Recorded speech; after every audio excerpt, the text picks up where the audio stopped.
What's up, guys? Tonight we're going to be talking about the Lev 60 batteries, a little bit of stuff I want to talk about there. We're going to talk about some sound pressure stuff, some SPL stuff, other building tricks and tips.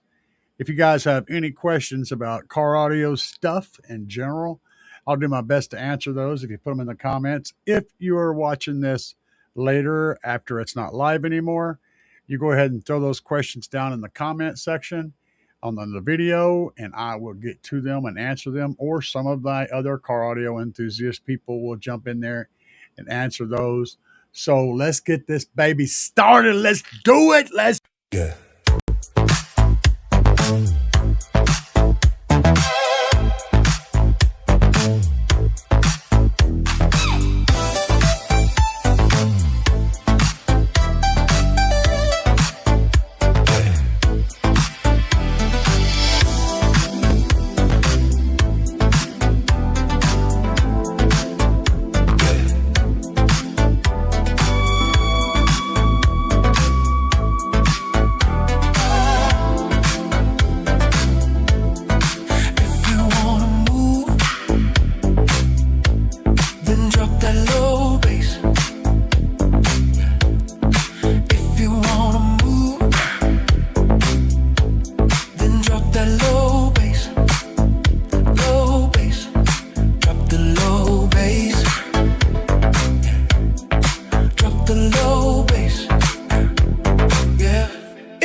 Going on with my thingamajigger.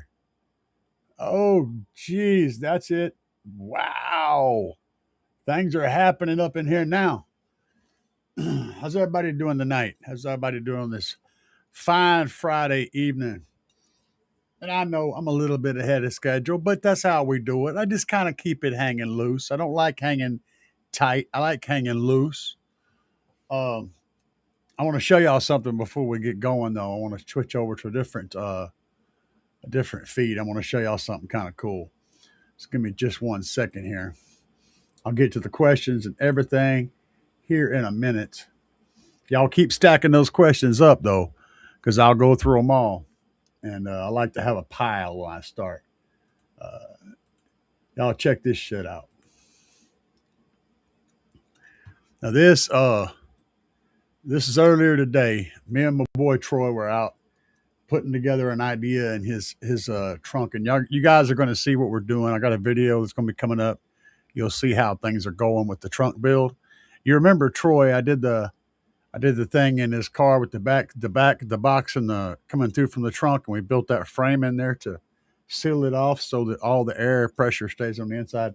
Well, we're going to work on his trunk some to get all that straightened out, and I've been working on it. But check this little video clip out. This is me with the engine off on the Tahoe. It's just off the batteries.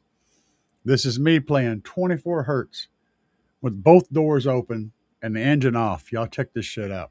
This is crazy. It ain't running. We got it turned off right now. It's all battery. Pressure way roll like a blacktop twister. Glass vibrate till it blur your picture. Hurricane hum in the box I'm building. Every brace ball got a story I'm gilding. Breathe that dust, it'll pave your lungs. And vortex spinning like a saw blade buzzing. Storm on deck when the air start pushing. Waves so deep, make the asphalt cushion.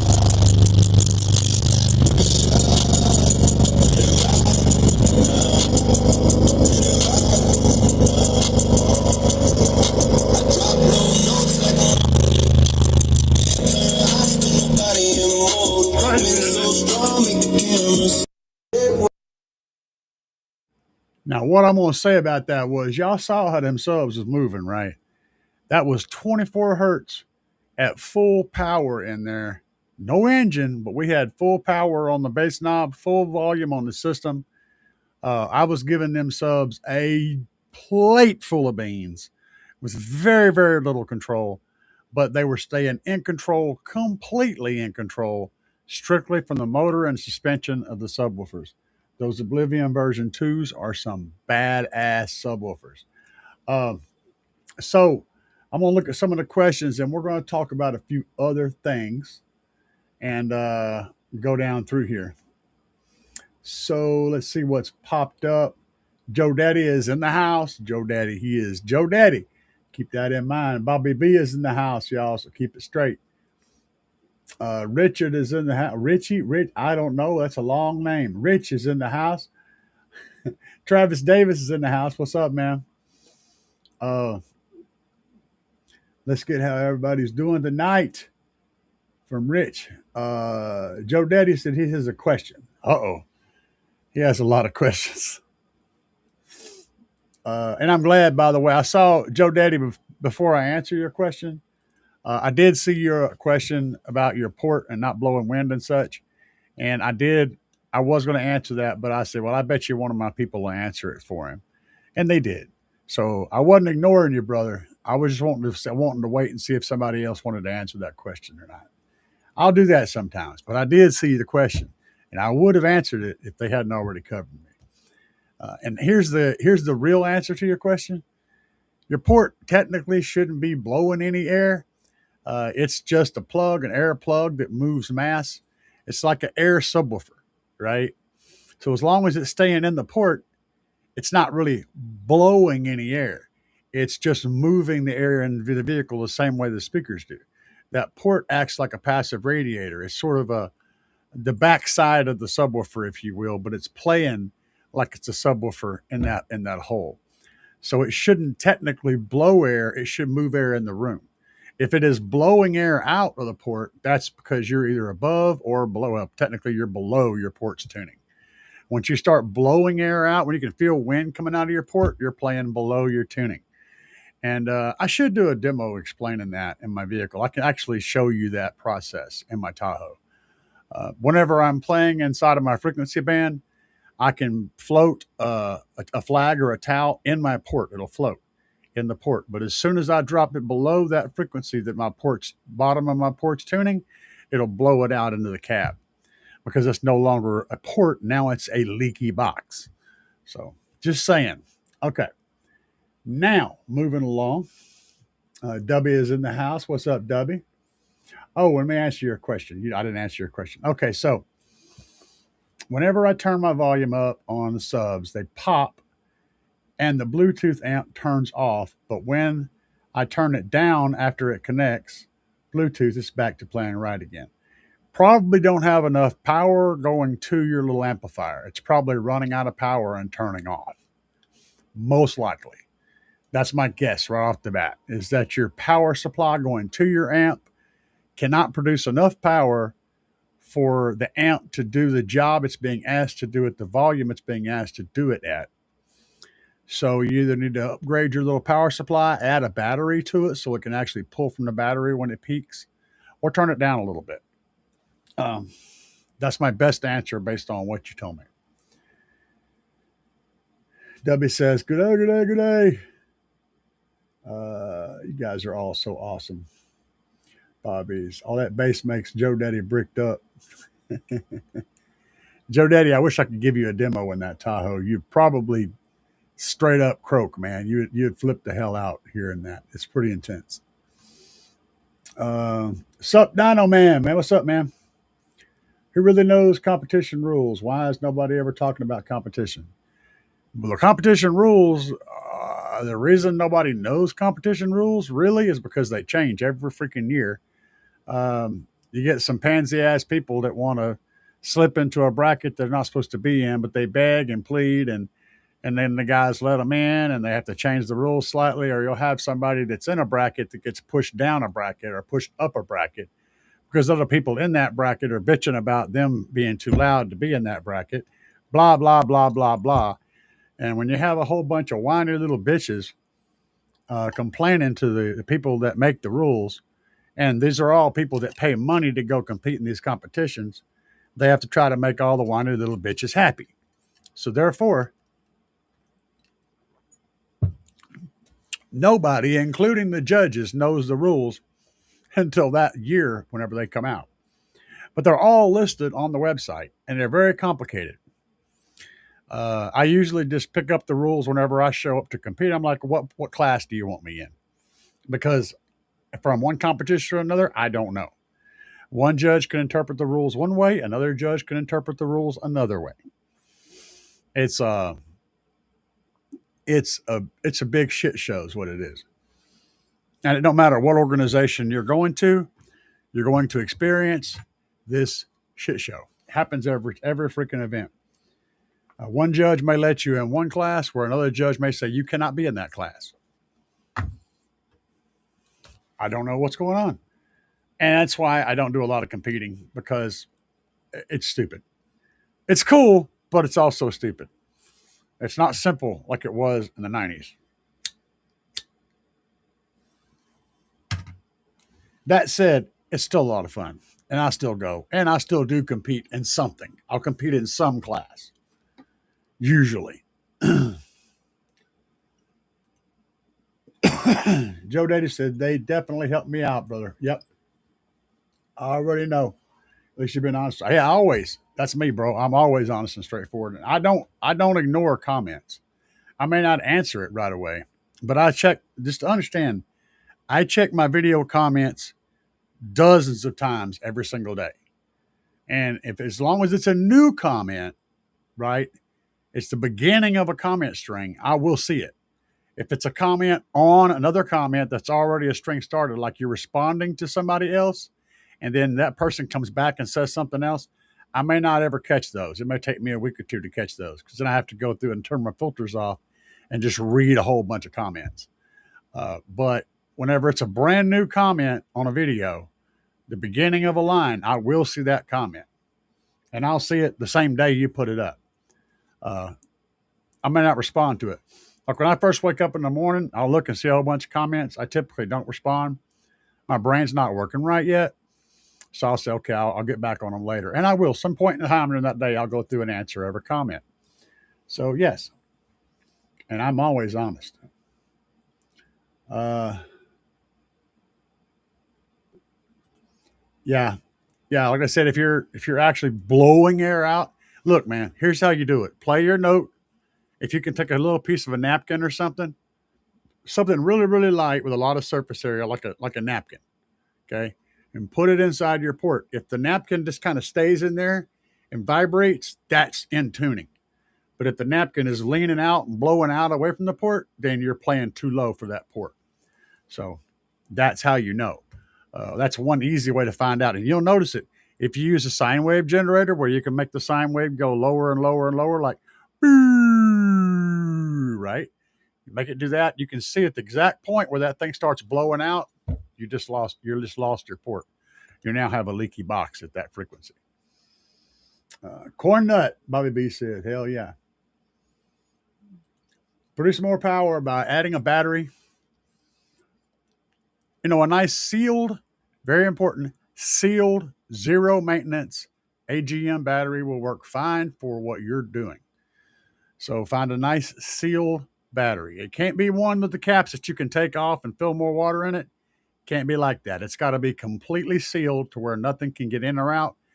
That kind of battery you can put inside the house and put your power supply on it and use the battery as a buffer between the power supply and your amplifier that you're using. That'll work until you start pulling more current than you can store in the battery. It'll work for a while, depending on how much power you're trying to make.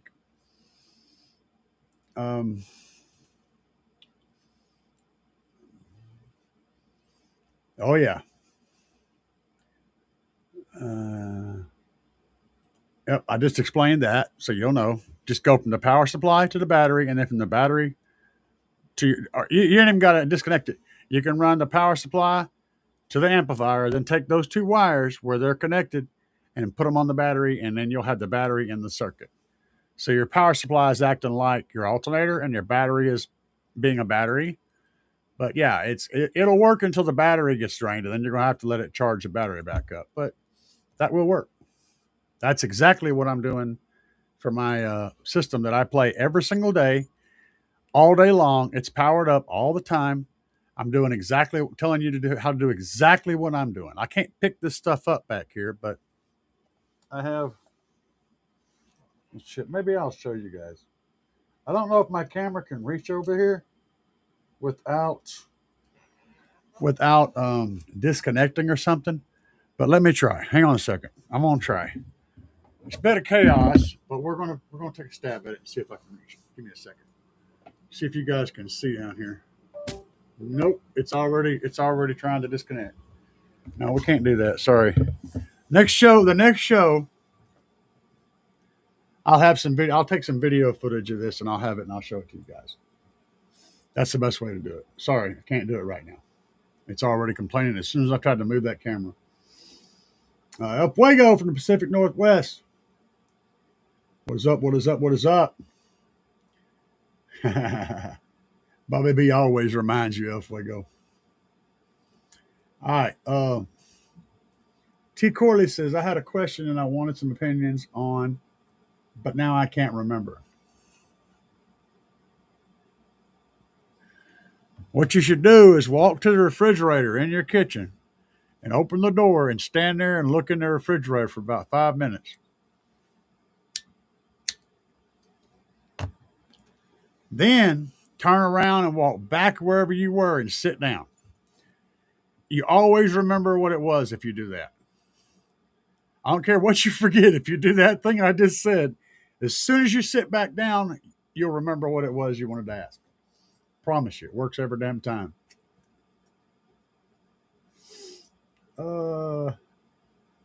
Joseph said, I made it. Didn't get the notification. Sitting in an empty Kia.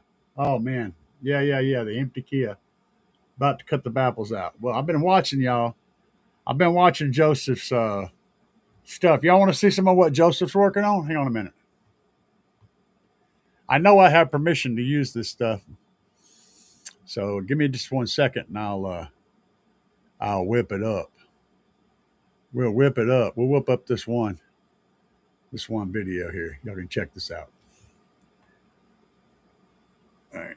Let me turn my volume, turn my mic down, and then there we go. Prepare for the demo. Please hold on to loose articles. Please remain seated. Please let CAE know if you wish to stop. Please don't open the door during the demo. Now, let's do this. Welcome to the spot where the music come alive. Audio enthusiasts, let the bass drive. From the walls to the drums to the big and small. Break it down, crank it up and smash it through the wall. Subs hitting low like thunder in the street. Demo after demo, can you handle that heat? We talking box builds and ports tune tag. Get your system set up so it sounds just right. Next, snapping ground, cracking back, breaking bass. You can feel it in your head as it's slapping at your face. Going full send, turn the knob to the right. Subwoofer pumping, we can do this all night. Foot stomping, amplified, subwoofer round up. Everybody here getting down from the ground up. Bass stomping ground, shaking big face gun. We ain't gonna stop till the crowd is done. Ain't no slacking, we go full send. No backtracking and the frame's gonna bend. Take it to the streets, let the good vibe flow. Dropping that bass wherever we go. Circling the light and the next start snapping. Take a double take of my guy home Mac and big bass drop and the hair tricks fly.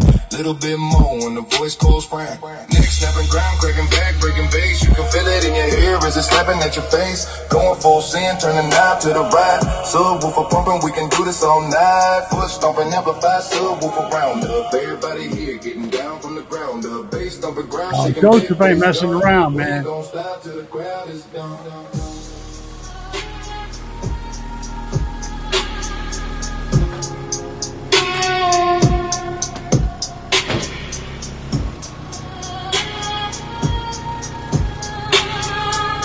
Y'all watch that bag.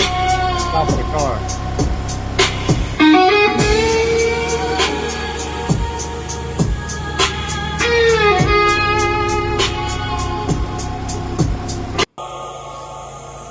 Prepare. That's a lot of pressure in there, man.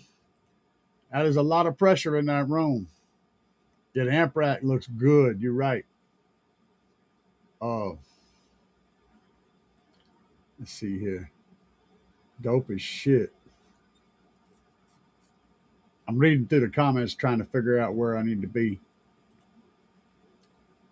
Let's see here. I did it. I did do it right. Yes, you did do it right. I'm making a reference to that comment right there. Absolutely. If the air ain't blowing out of the port, it's doing what it's supposed to be doing. When you get to the low point where you're actually playing low enough that your air starts blowing out of the port, that's when you're playing below your frequency.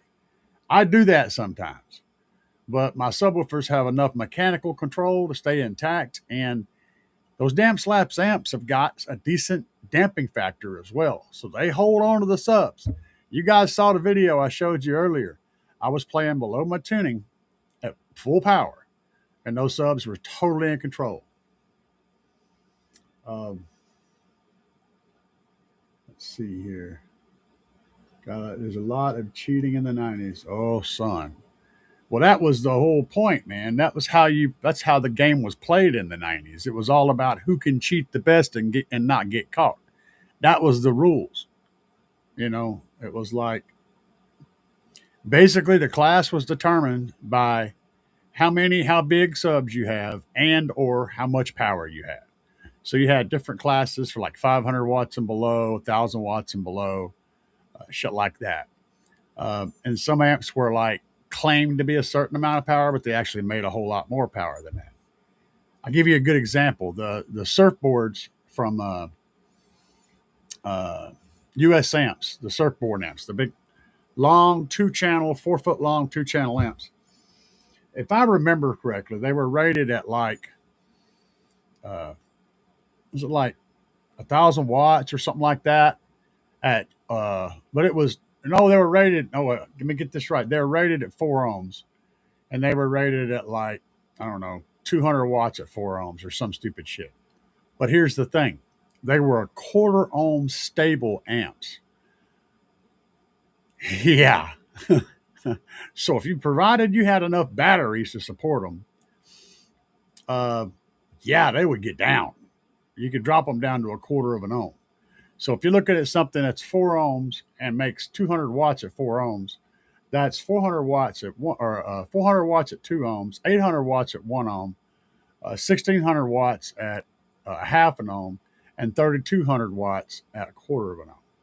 So if you fell into a 4 ohm class, if you were looking at like a 500 watt class, you could jump in there with your 400 watt or whatever 200 watt amplifier, and then you end up making over 3,000 watts. So that was cheating like a some bitch, but that's what everybody did, so it was okay. But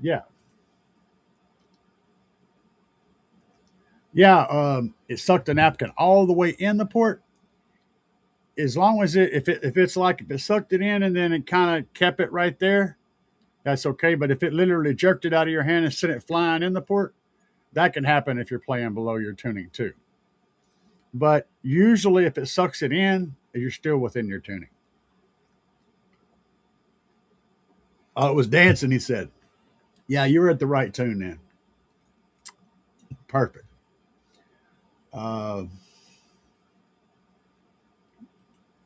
Yeah, that's exactly what I'm saying. And here's the thing, man. As long as you're not running vented or maintainable lead acid batteries like the ones you find in older cars with the little caps on top of the things, as long as you're not running those, if you're running sealed stuff, you can run that in the house. But I do suggest, since especially old batteries may be leaking acid, that you put them in a container. Have some kind of box that is liquid proof, like a plastic box or a bucket of some kind. Have your batteries down inside that. That way, if they do have a leak somewhere, it's not going to eat a hole in your carpet and destroy the carpet and stuff. Any kind of metal box or metal tray, a cake pan, right, or a baking sheet of some kind of pan with a little ridge on the side. Set them on top of that.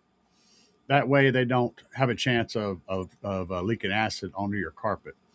Trust me, you'll get some bad looks from your mom if you do that. But don't use one of her cooking dishes because you're going to get your ass kicked for sure for that.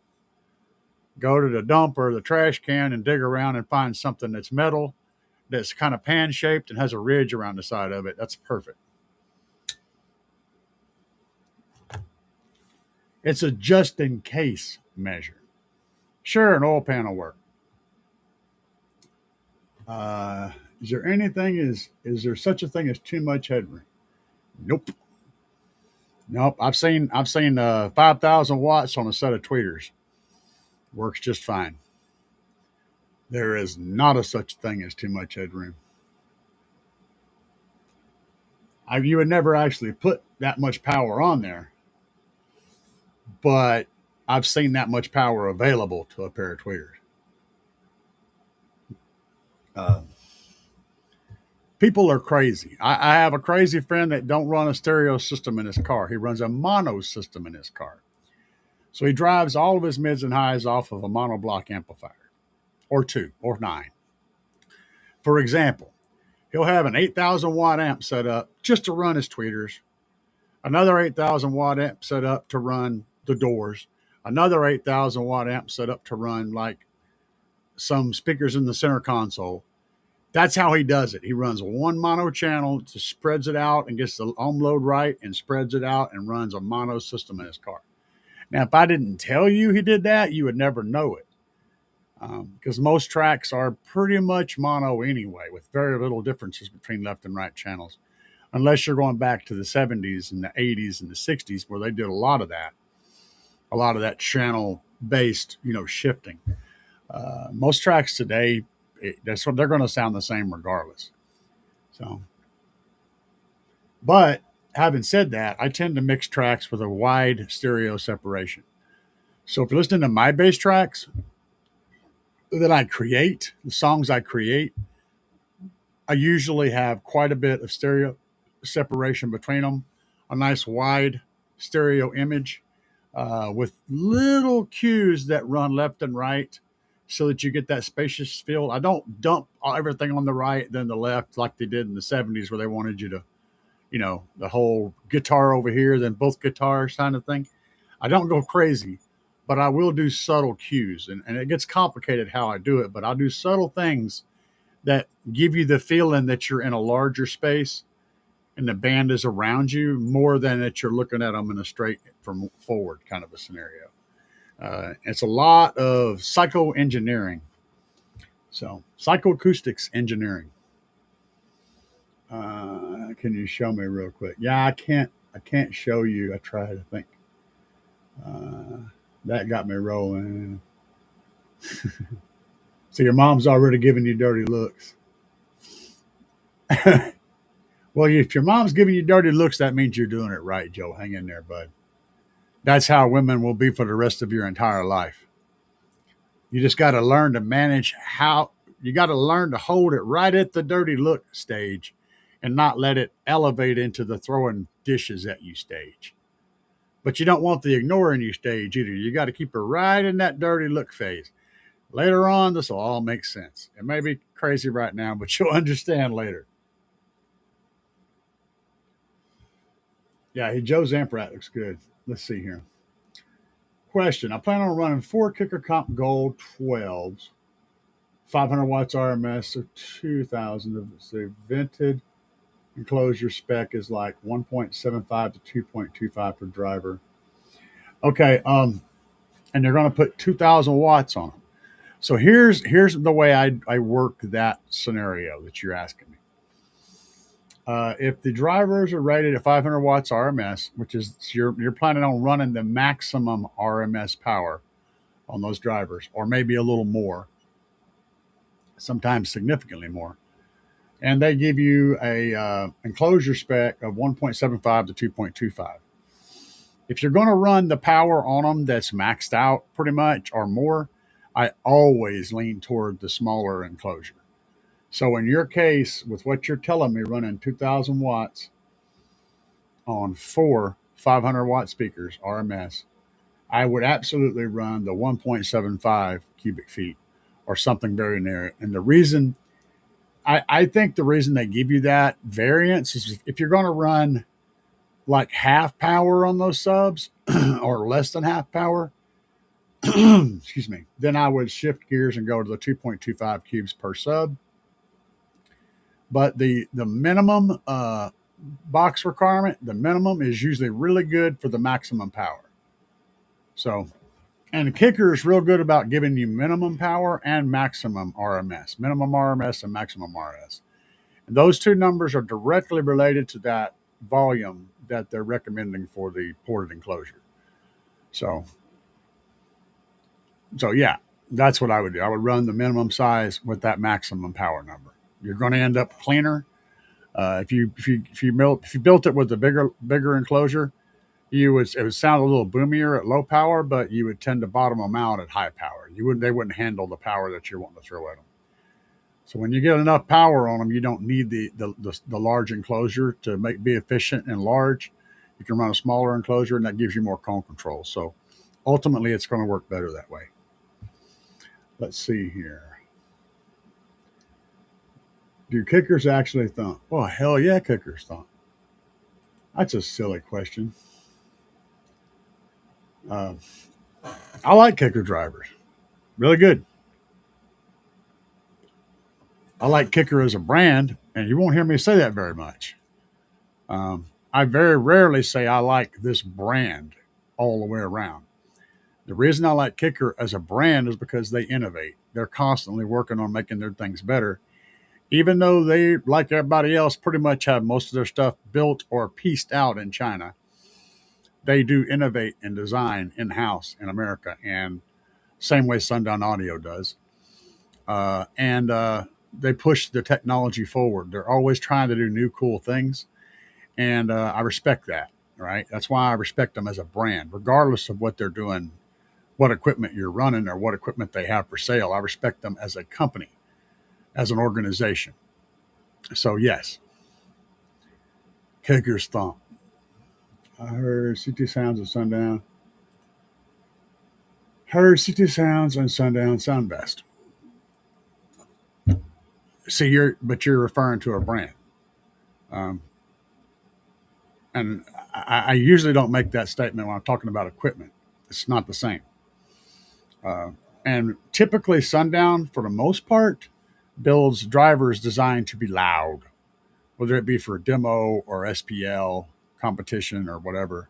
They very much design their equipment to be operated in an environment that's going to be extremely loud. Does it sound bad? Doesn't sound great. Doesn't sound bad. It's kind of neutral. It's not exceptional in any way. Where Kicker mostly works toward fitting every man's vehicle. They have direct fit stuff. They have really nice SQ stuff. Sounds amazing. Really good equipment, good combinations of equipment to sound really, really good. Recently, they've gotten into being more SPL oriented with some lines. So they're kind of playing the wide game now, whereas Rockford and JL and all those guys are still kind of sitting on their hands and not really innovating. They're kind of stuck in this weird spot that's basically car audio companies go to eventually die. They're not trying to keep up anymore. They've given up the fight. But Kicker still is. And Sundown is definitely a solid company for very loud shit. Can you build a SQ Sundown setup? Hell yeah, man. You can build a SQ setup with just about any speaker, but they're not really oriented for that. So, yeah, just saying Sundowns sound best or Sundowns are awesome, that's that's not really an accurate statement. I know you hear that a lot. I'm trying to teach you to pay attention to the actual driver and the actual equipment that you're talking about, because Sundown, the name Sundown being on something doesn't make it amazing. That's what I'm trying to say. Um, Thoughts on Stinger 8000 RCAs for mids and highs, bro? I don't buy snake oil.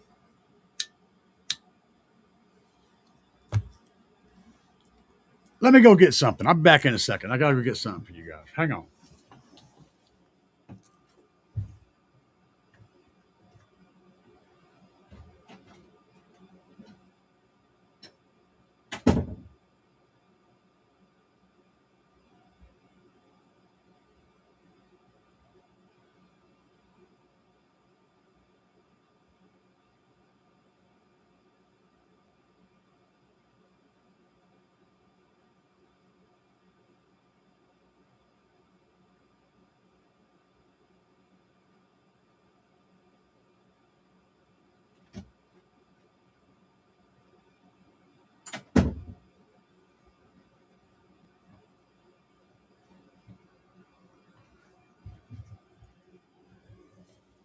All right, I'm back. In case you didn't notice, these are seismic audio RCA cables. Okay, these are my favorite RCAs. Period. They the barrels on these will unscrew, and you can get to the internals up here. And the internals are well soldered and crimped in here.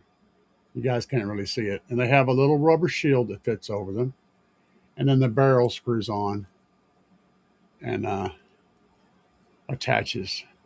Now, when you buy these, if you're going to put them in a big bass system, you're going to want to unscrew the barrel just a little bit, just crack it loose, screw a few threads back, and take a tiny drop of something like a red Loctite, a tiny drop of it, and put it right in that area, then screw it back up, because they will work loose with vibrations.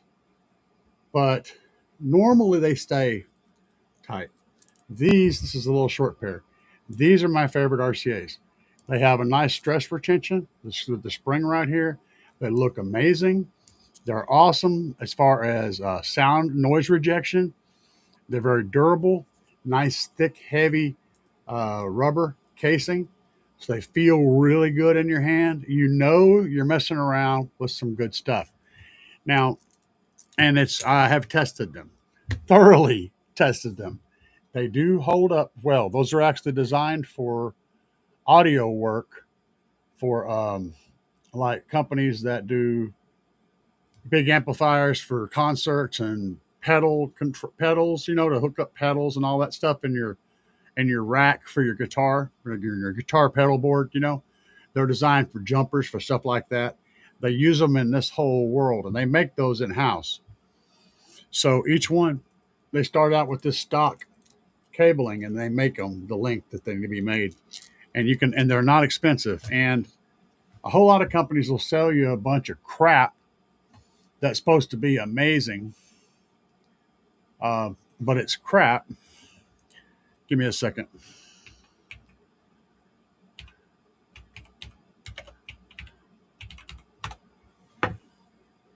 All right, so I buy these off Amazon, but let's go over here.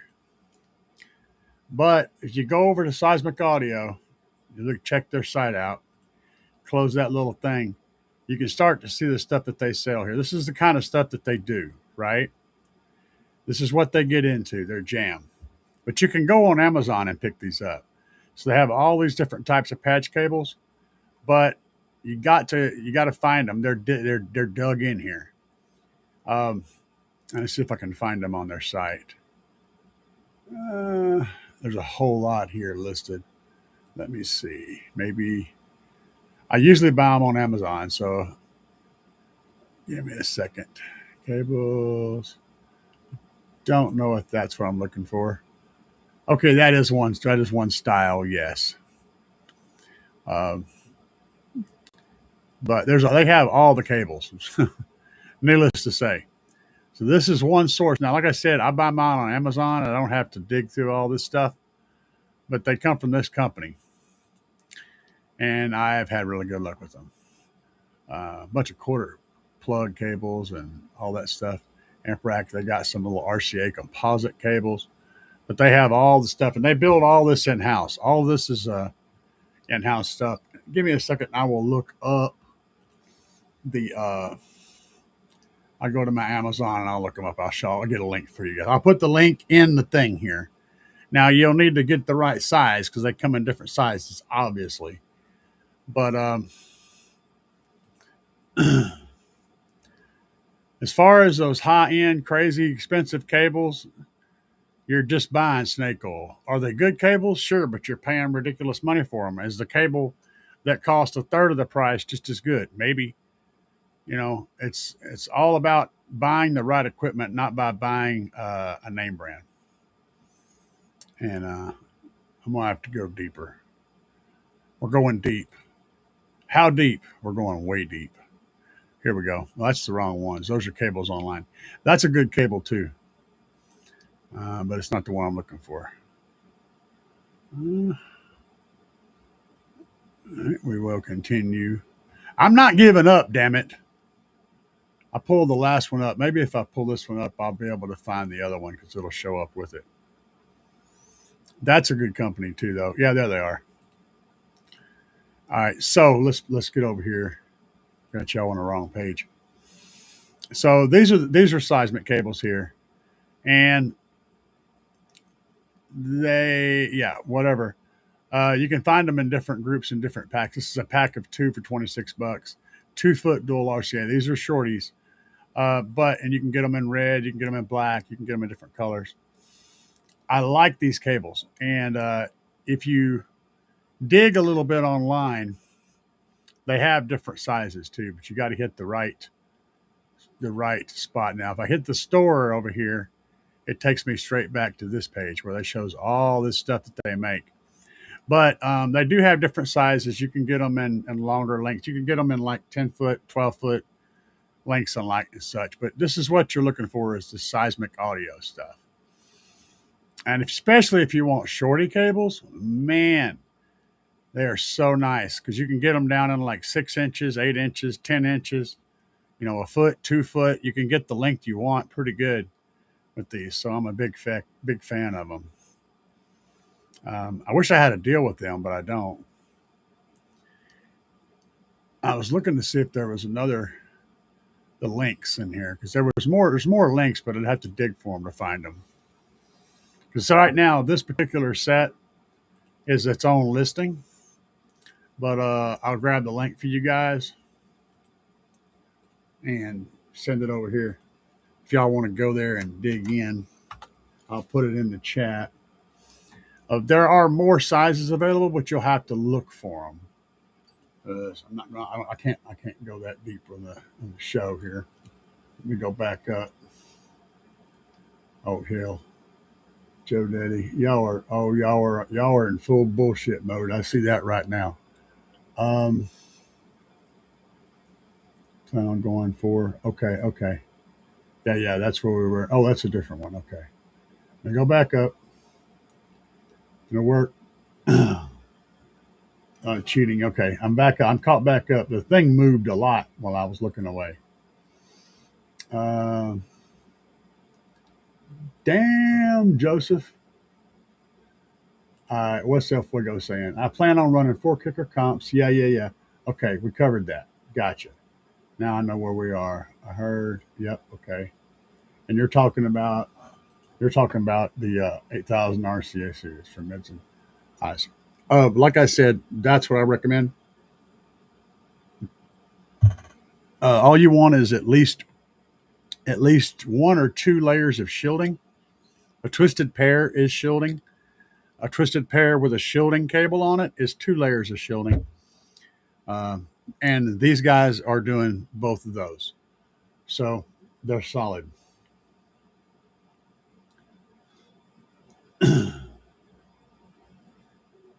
Joseph said the 8K was at 4 ohms each. Yeah. Oh, yeah. I was talking about those amps earlier. Yes, those door panels are nasty. They sound good too. They sound really good. Made me happy as fuck. Yeah. You guys are just poor man.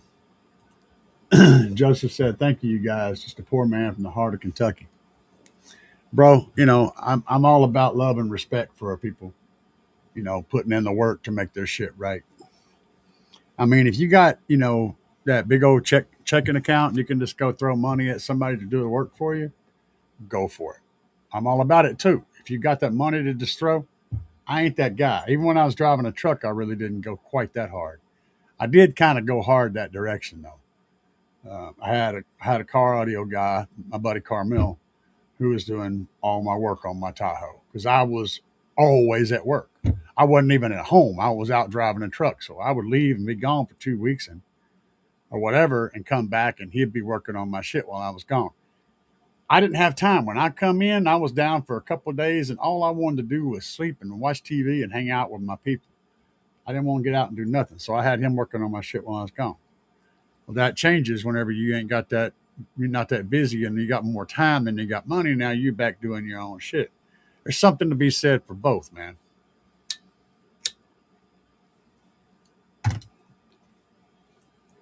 Honestly, I'd rather build my own shit. If I got time, and I'd rather build my own shit. El Fuego said Bobby B's cheating with mad wiring skills built up from his 5 years of watching 5-star car stereo vids. Right? I got a lot of respect for the wiring they do on everything, man. When you're paying a whole lot extra to get something installed for you, it's nice that you're getting something that's so super clean and so nice. Even though the equipment's all good, but that's not what you're paying for. You're paying for the install, and it needs to be on point. It don't need to look like the neighbor next door did it between flipping the burgers on his barbecue grill, right? It needs to look like somebody put their heart and soul into it and meant that shit. So I'm all about it, man. We're going to do something very similar on this build we're working on in this trunk. You guys will see the board. I'm working on the basic structure right now, but you'll see it. Um, oh, I don't know. I don't know what you're asking, Joe. What does home mean or home? Holmes law? I can't remember. I'd have to dig into it. I'm not sure. Oh, I'm not sure exactly what you're referencing. Oh yeah, there you go. 40,000 watts is 0 ohms. Give them El Fuego. Oil pan will work. 40,000. Joe, El Fuego's being a shithead. Just look up. Just Google at 0 ohms.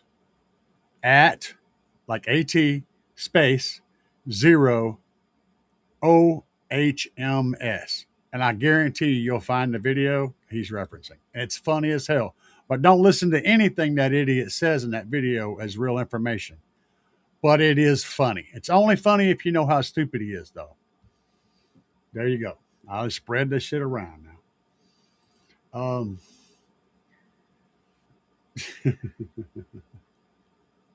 Makes me go out to the shed and play my music. Might just build you a little jam section out in the shed, man. That's what I would have done. Hell, that's what I would do now if I had a shed. But my wife don't mess with my shit, so I can jam at 2 o'clock in the morning. I can be in there dropping the thunder, and she don't say a word. So pick your wife carefully, man. It's going to make a difference later. Uh, Joe Daddy be putting the system on a riding lawnmower. You're damn right.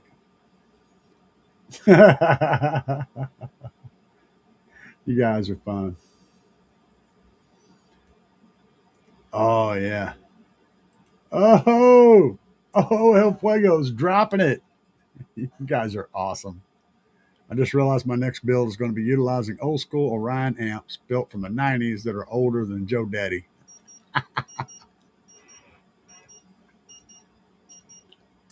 Take him to school, man. So, what I want to talk about today, oh, goodness. I'm in the market for some good jacks. Well, hell, man, who isn't in the market for a good jack? I mean, some jacks. How how far away from the okay? How far away should the back port be from the cab back wall? About the length. So what I usually work at is most people will tell you about the same diameter as the port. So if it's a 3-inch port, it should be about 3 inches from the wall. Technically, though, since the wall goes in all directions, it can be closer than that. I would say at least half of the diameter of the port from the wall. So if you got a 3-inch port, it needs to be an inch and a half away from the wall, at least. If not, you're going to choke it out. Hopefully, oh yeah. Troy popped in. He said I hadn't put Loctite on mine yet. You don't have to. It's if you're doing some shit like I am, it's kind of crazy. You might need to, but you don't have to. You usually don't have any issue if you give them a good little twist. They'll lock in and pretty much stay close. But you might have one walk on you. That's why I said put a drop of red Loctite in there. Just a tiny drop is all it takes. Uh, I'm gonna tell you, brother, if it comes from Seismic Audio, you can bet on it being a pretty good product. That company is actually pretty solid. I got a friend that does audio setups for big ass bands and big concerts and stages and shit. Yeah, I got friends in all across the audio world, but he does big, huge shows for big people, and he uses a whole shit ton of Seismic Audio stuff. So, just throwing that out there. $1 million venues. Uh, okay, that's an interesting question. What you Slaps Audio oblivious to on 12? What in the hell are you asking? All right, somebody, let's try to figure this one out. Um, what you slapped? I have no idea what you're asking, bro. I'm sorry. I can't figure that out. There's a couple of words missing or something. But try again. I'm sure you corrected it at some point in the comments. So we'll just keep going and maybe we'll get to you. OM. Okay. Well, we got T. Corley said, I'm back.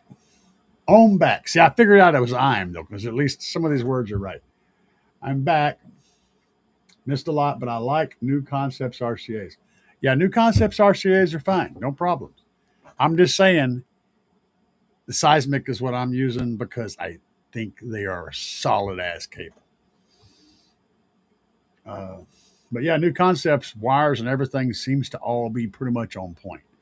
And they also innovate. They make some pretty unique stuff. So go if you're interested in connectors, distribution blocks, and things of that nature, something's odd that you got to do, by all means, head over to New Concepts, KNU, well, basically how he spelled it in the thing.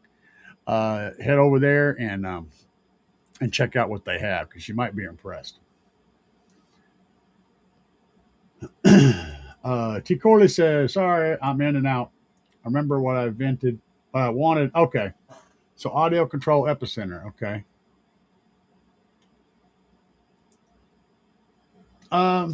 If you want that bass restoration, when I say restoration, it could be restoration if you're using a car head unit that come in a car that's designed to drop the bass when you go past a certain volume level. That is a good fix for that. Also, if you're wanting to rebase the music that you're listening to, if you're wanting to play older music and hear bass out of it, An Epicenter can do that as well. But if those two things are not on your menu, it's not worth anything. That's the two things it does better than about anything else. There are other good bass restoration, bass boosting kind of things out there that do the same basic job, but Audio Control pretty much invented that. So they got a really good system. Of course, they charge you for it, but it's probably worth the while to spend the money and get the Audio Control gear if you want that kind of a bass enhanced situation.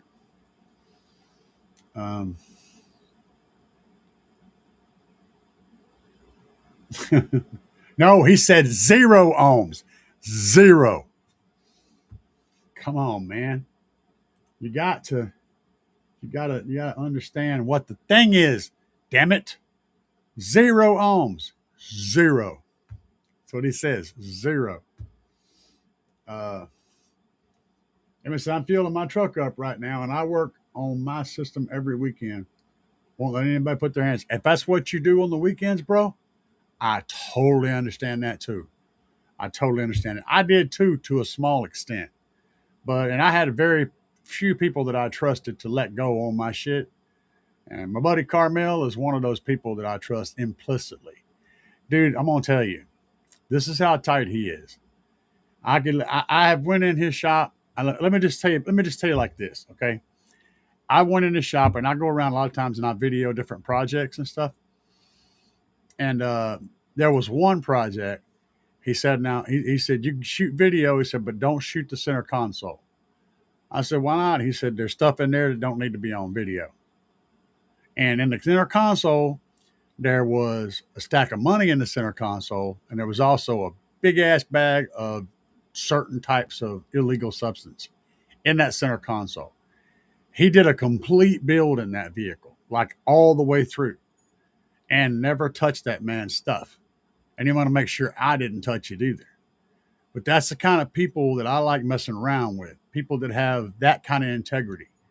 And Carmel will straight up tell you, you go in there wanting to buy this expensive thing and this expensive thing. He said, wait a minute, you shouldn't do that. You should get this because it's going to work better for what you're doing. He will downsell you to get you the right stuff. So this is the kind of guy that I like to work with. He's got morals. He's got a good work ethic. These are the things I look for in people that I deal with. So I'm very much into that. And that's what Carmel at Carmel Car Audio always is going to bring. People come in there, they have guns and all kinds of stuff in their cars, and they never have any issues because nobody messes with their stuff. Just never. And it's hilarious because he'll have one guy's car that has a bag of pot in his freaking center console, and then right next to him will be a cop car he's putting lights in. How crazy is that, man? Let's see here. El Fuego is, you're right. El Fuego is absolutely hilarious. That man is a crazy person. He's a crazy man. I know it's a question that's off subject, but how would you run speaker wire for your door when there's a plug at the end of the boot? Drill a hole through the plug. That's one way. I've had to do that. Drill a hole right through the plug. Run the wire right through there. You can also find spots in that plug where there's stuff that you're not using on the door. So there'll be like empty pinouts in there that aren't anything in there. You can drill through those if you want and run the wire through, or you can build a pinout setup for the drivers you're trying to run and pin it out through the connector. Those are the two ways I suggest doing it. The third way, which is more destructive, but also probably safer, is to drill a hole above the boot and above the door. So drill a hole through the car, right above the boot on the car side and right above the boot on the door side. Put a rubber grommet in there and run your speaker wire through that right above the top of the boot, and then use Tesa tape to kind of protect that wire again. So you're running it through a boot and you're Tesa taping it and just letting it flex with the door as the door opens and closes. That's another way. The last way is just use the existing speaker wire. unless you're wanting to add another channel to the door, that existing speaker wire is more than enough to carry any amount of voltage you're going to run to those speakers. You don't need a humongous wire to carry voltage. You're not carrying hardly any amperage over that wire, but you're carrying a lot of voltage. And voltage can run on a teeny tiny wire. So, just saying, that's my input on that. What do you think about it? Maybe. What are we referring to? What do I think about the sub? Was you the person that asked that weird question? Let me scroll back way up here. I want to see if I can figure out. I think you are. I think it was you that asked that question.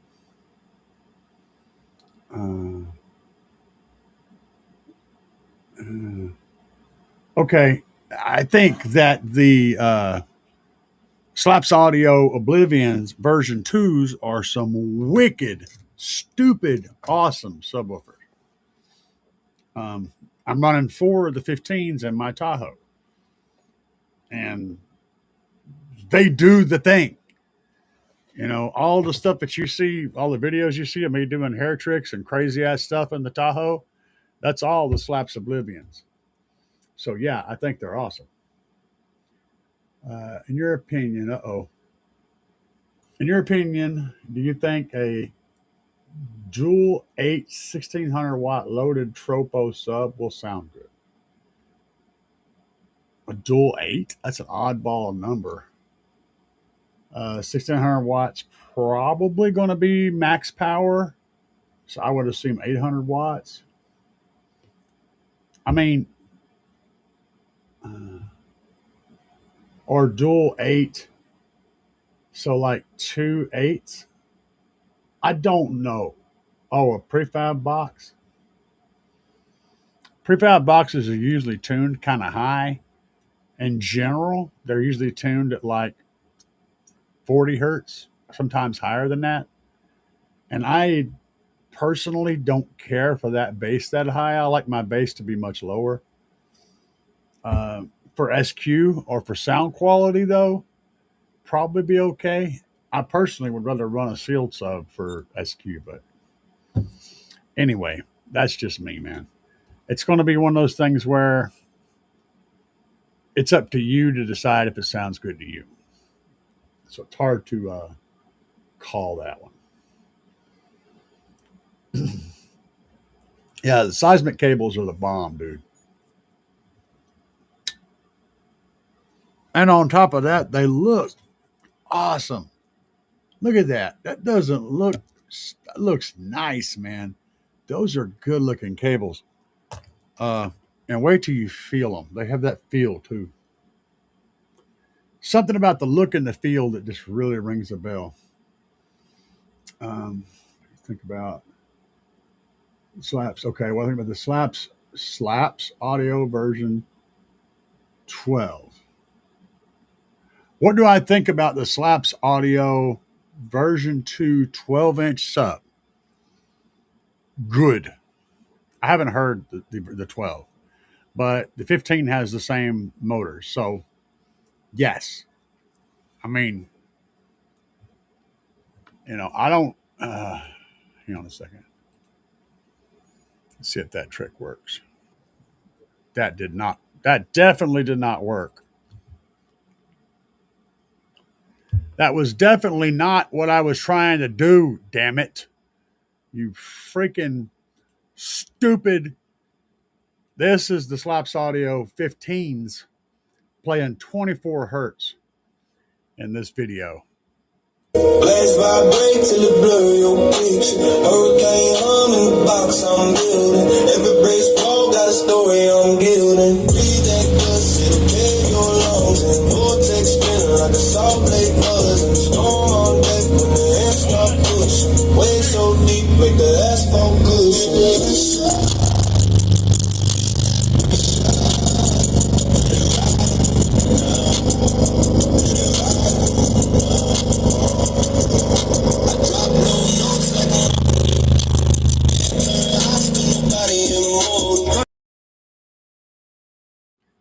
So when you ask me what I think about them,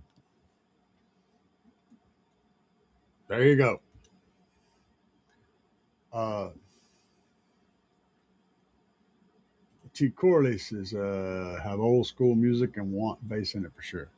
Yeah, if you do that, adding that will definitely give you that option. Just be careful that you don't still have it set up for that and you play something new. It's going to really do weird shit to the bass for a new track that's got low bass in it already. It's going to try to knock it down an octave, which means you're going to be putting out some really low frequencies.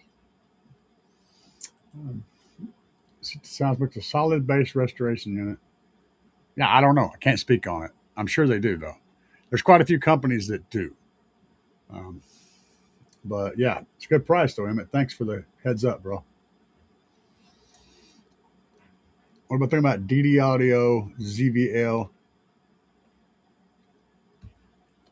All right, let me dig into that one. DD Audio ZVL Strap 10 channel active preamp signal processor.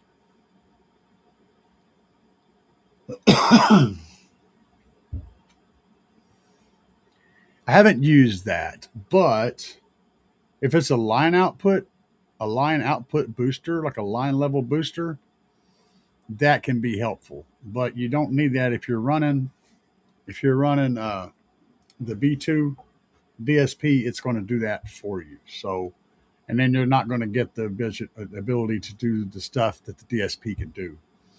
So it's kind of half of a DSP, part of one. I mean, yeah, it can be cool, but a good DSP can make the difference. Uh, Absolutely, Troy. I agree with you. 100%.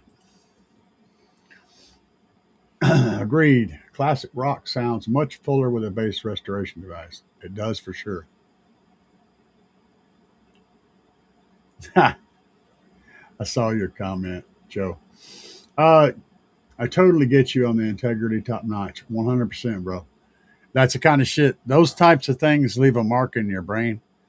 It's like when Carmel, one evening, had to leave the store. I was there. He was working on my stuff. He left to go do some stuff and come back and left me in the store by myself. Right. That to me said a lot about his trust in me.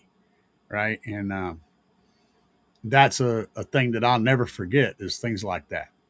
He wanted me to go grab some lunch, toss me the keys to his truck, take my truck, throw me his credit card. To here's my card, here's my keys to my truck, and left. That's the kind of trust kind of situation we have. And I hold that very, very, very dear into my heart, how deeply I hold that trust. So I would never do anything to violate his trust. But he's the same way with me, and with all of his customers.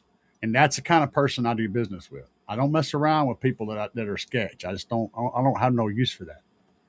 I don't have no place for that in my life. Um, Wave Tech, yes, it's a good piece of kit. Yeah, absolutely. Yep, that's a good piece of kit, bro. You're right.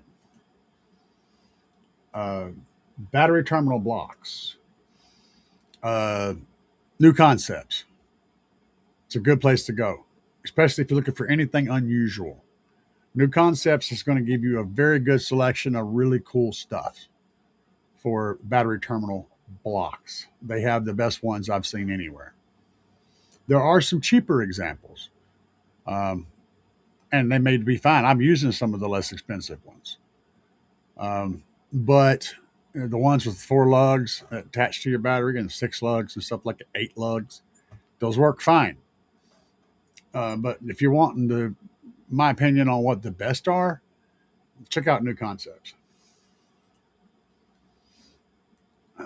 Speaking on ohms, I had an OG amp ran my 412s at 2 ohms.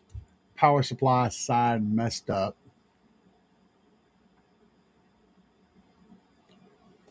Should I wire to under 1 ohm?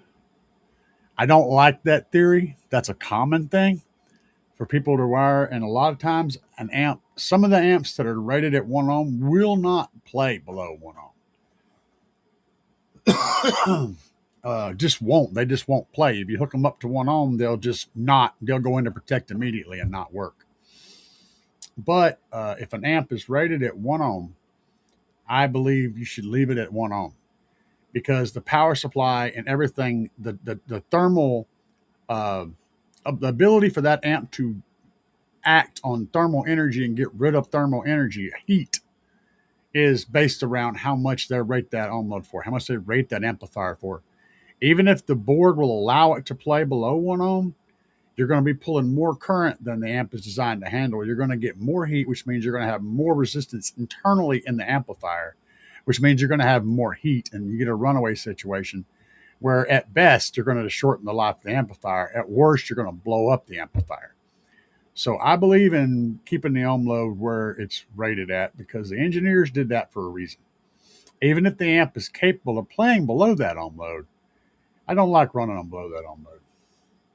That's my opinion, bro. I'd wire it at 2 ohms. In fact, I can say that because I literally did do that. When I had my 412s in there and I put the new stuff in there where I was set up for 1 amp, and I set up for 1 amp, and then I switched to 2 amps. I had to run both of them at 2 ohms each instead of 1 ohm, because one was at all 4 subs equals 1 ohm. But whenever I split them up into 2 pairs, it was 2 ohms and 2 ohms. And I ran both of my amps at 2 ohms and 2 ohms until I replaced those subs. So I'm not just telling you what I would do, I'm telling you what I have done. So yes, that's just my opinion, though. I accidentally purchased 2 12-inch avatars secondhand. One is dual 1 ohm and one is dual 2 ohms. Is it possible to wire them together? Let's think about that real quick. A dual 1 ohm has a possibility of playing at 2 ohms, and then the dual 2 ohm has a possibility of playing at 4 ohms or 1 ohm. So we can get 1 ohm there. The dual ones can only play at 2 ohms, period. Nope, not really. Sorry, bud.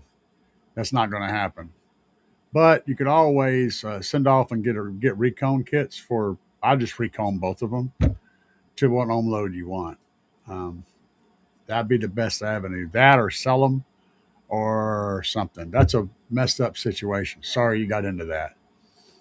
But you can't run it on one voice coil. That's going to cook the voice coil. It basically cuts the power in half, and it changes all the TS parameters. You don't want to do that. So yeah, you're stuck. Sean Richards, how many cubic feet do I need? Slaps Audio Oblivion version 2 12-inch dual voice coil. Yeah. How many cubic feet? You didn't see it on the website? Come on, guys. I've taught you better than this. Holy bejesus. All right, let's go over here. Slaps Audio 12.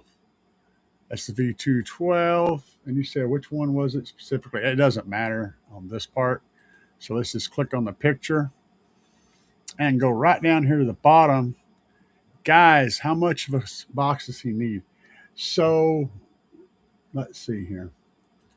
I'm going to pull this up. How many cubic feet do I need for the version 212? You need, if you're going to run 2,000 watts RMS, you need about 1.9 cubic feet. If you're going to run significantly less power, you're going to need about 2.4 cubic feet. And you're going to want to tune that box to 28 to 33 hertz in that general range. This would be the information you're looking for. And those 12s are nasty, guys. They are truly good subs. That's the same motor that's on my 15s. I know they will get busy.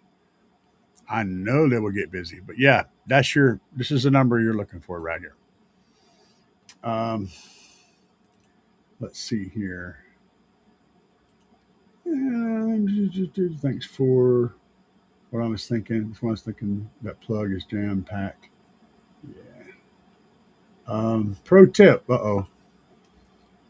Take your gun and weed out of the car before you drop it off at the stereo shop. Brother, You would think that. But let me tell you, as somebody who closely works with a car audio shop, I don't think any dope dealers do that.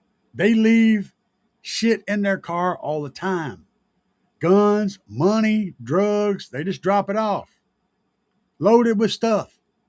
It's like, I think it's just part of the culture. Like, I don't even need this. I'm just going to leave it in my car, drop it off, get my shit done. You know what I'm saying? Like, damn, what the hell is wrong with you people? I don't know. But like me, if I was doing that kind of business, that shit would be like on me when it needed to be on me and somewhere completely different when it didn't need to be on me. You know what I mean? At the house, hid in like the bottom of the bookcase behind a Bible or something. Yeah, I'd be hiding that shit, hard hiding it. So yeah. I was referring to the other comments you didn't understand. I got you, boss. I figured it out. um, no, I do not partake of those things. I have a CDL, still have a CDL, and I just don't have any need for any type of narcotics or any type of enhancers, with the exception of these and this, which is Diet Coke. No whiskey, mostly. I haven't had any whiskey in a long time. That said, I will put a nip. I'll take a nip every once in a while, but it's been like, since I had even a sip, it's been like 3 years, maybe more. So I got a bottle over there, but I never hit it.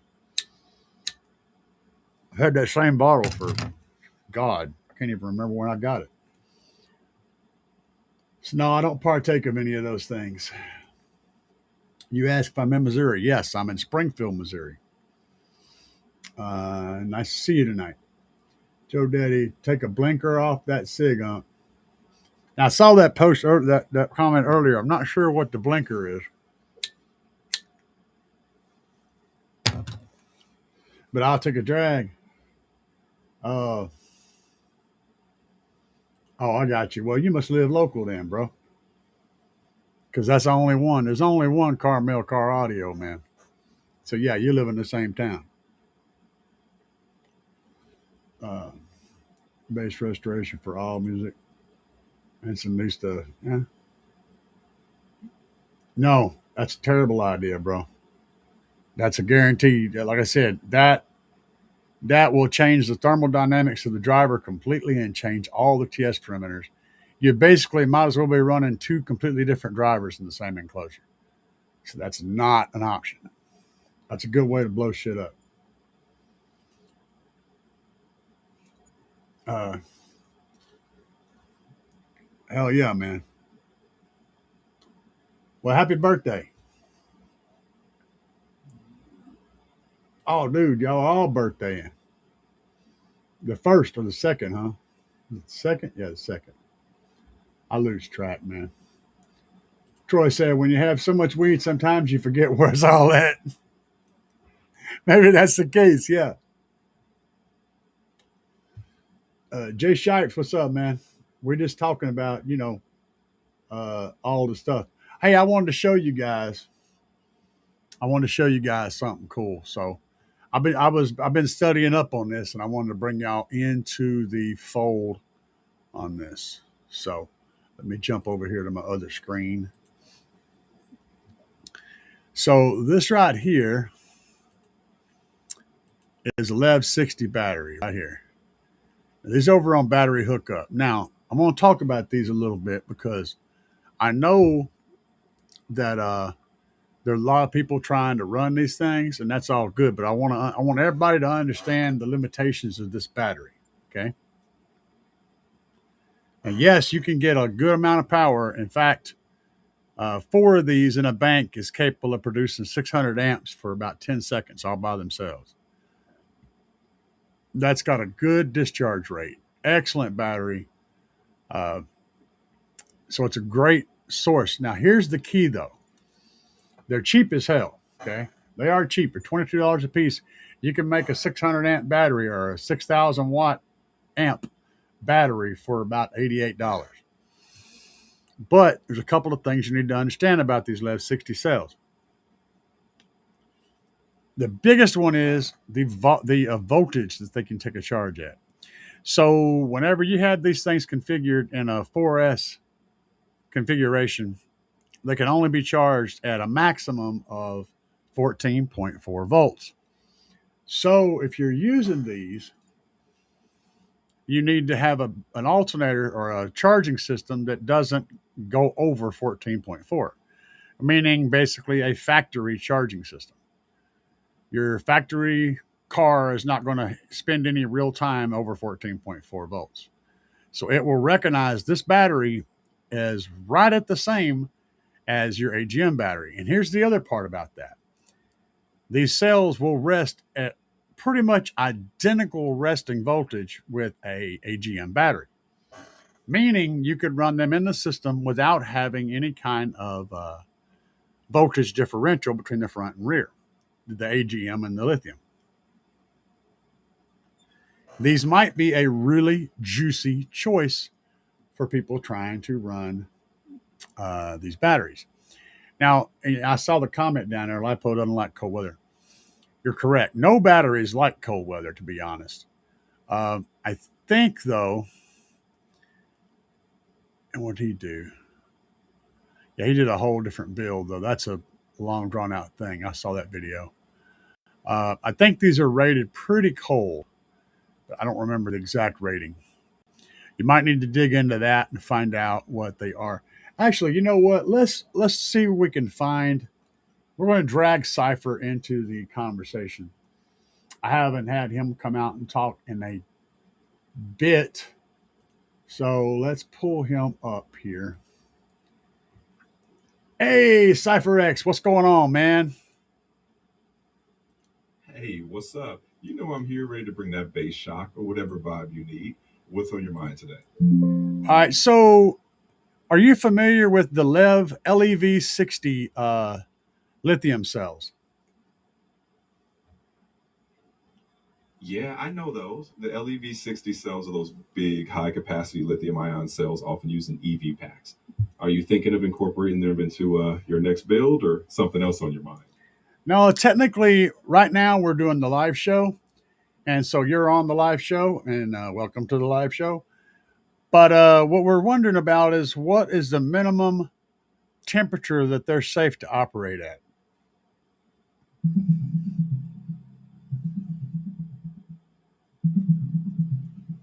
The LEV 60 lithium cells are safe to operate down to about -4 degrees Fahrenheit, which is -20 degrees Celsius.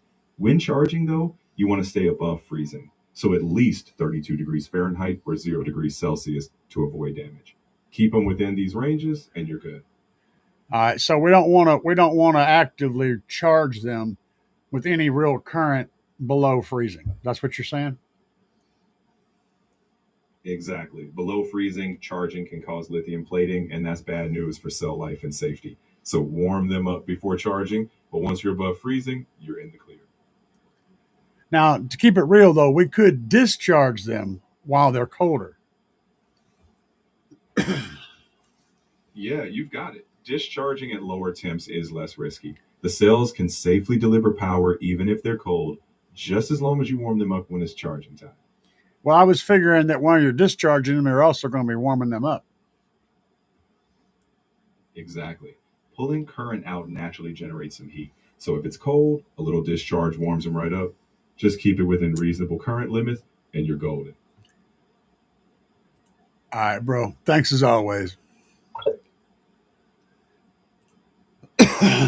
So, yeah, that's kind of what I was thinking. So you don't want to put any power on them, charging them below freezing. But even down below freezing, quite a bit below freezing, you can discharge them. So they make these little pads that you can use. Now, I have one, but I have to go get it. There's a little pad that's got a couple of wires going to it. And you put power on it and it gets warm. I have all the stuff to build the system to where it monitors the temperature. And the idea is to use, this is a crazy combination of shit, but you follow me, you'll understand where I'm going. to use a 500 amp relay, like, hang on a second. Here you go. I'll show you. So like this guy right here on battery hookup, and this is what I'm using for my battery isolator. They are really good, and they're $15. So if you want a good battery isolator, this is the one you want. 500 amps has handled quite a bit of power. So my idea, and like I said, I've had all the stuff to do this, is to use like a HVAC controller, like what you have on your wall, right? You can get these on Amazon super cheap, and it would run the temperature. It tells what temperature it is in the environment that it is, right? So you take that thing and you hook up the trigger to it. If it drops below a certain temperature, okay, then it will send power to something, which is what it would do to turn on a heater, right? Then you use the heating pad under the thing to heat it up. Now you have that all start up when you turn the ignition key on.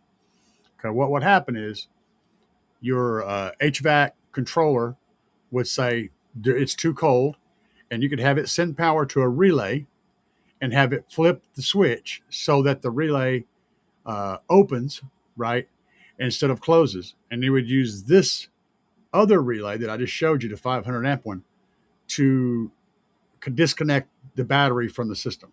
So what would happen is it's cold. That tells the little relay to open a circuit, which means that this thing doesn't get power and your battery gets disconnected. Okay, so as soon as you turn the key on, it would disconnect the battery, right? The second thing that would happen is that same trigger would turn on the heater. And then if you had that heater adjacent to the thermal pickup on that thermostat, right? As soon as the temperature in that battery comes up to where it's above 32 degrees inside, or wherever you have it set at, it would turn off the heater and turn on the battery. Pretty cool, right? This little rig could totally be set up to run batteries that shouldn't be run in cold weather. Now, what's going to happen is, dig this. So the battery will be disconnected from the charging, but it could still be connected to your amplifiers. So you could pull power on with your amplifiers, helping to warm the battery up. As soon as the battery warms up a little bit and gets above the threshold, it kicks back on, the alternator starts charging it. It's an effortless thing that happens without you ever thinking about it anymore. It's always watching your battery. You basically just created a BMS with a 500 amp output. Most BMSs are limited to like 80 amps or 120 amps or some stupid shit. What you're doing is building a BMS that has a 500 amp limit. That's good. Very good. Because if you've got multiple banks, you could run multiples of these relays and cut them all at one time and have 500 amps, 500 amps, 500 amps, 500 amps, cutting them all at once and getting your power right. It's a really cool way to be able to safely run lithium in extreme cold. So I thought I'd tell you about that. I worked this out a long time ago, but never built it, but I know it could be built. Let's go back up here and see what's going on in the chat. Yes, LiPo batteries do not like cold weather. We just covered that, though. I'm glad you got back to the LEV 60. I run 12 of them, so I wanted to take your take on them. I don't see any problem with them yet. I haven't found any real weaknesses. So that's a pretty solid setup with 12 of them. That's like 1,800 amps of potential output. That's a lot of freaking power.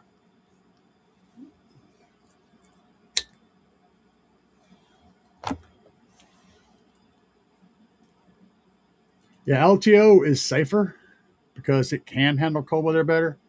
But it's also a lot bulkier and a lot more expensive. So it's a lot more expensive than these guys, like magnitudes more expensive than these guys.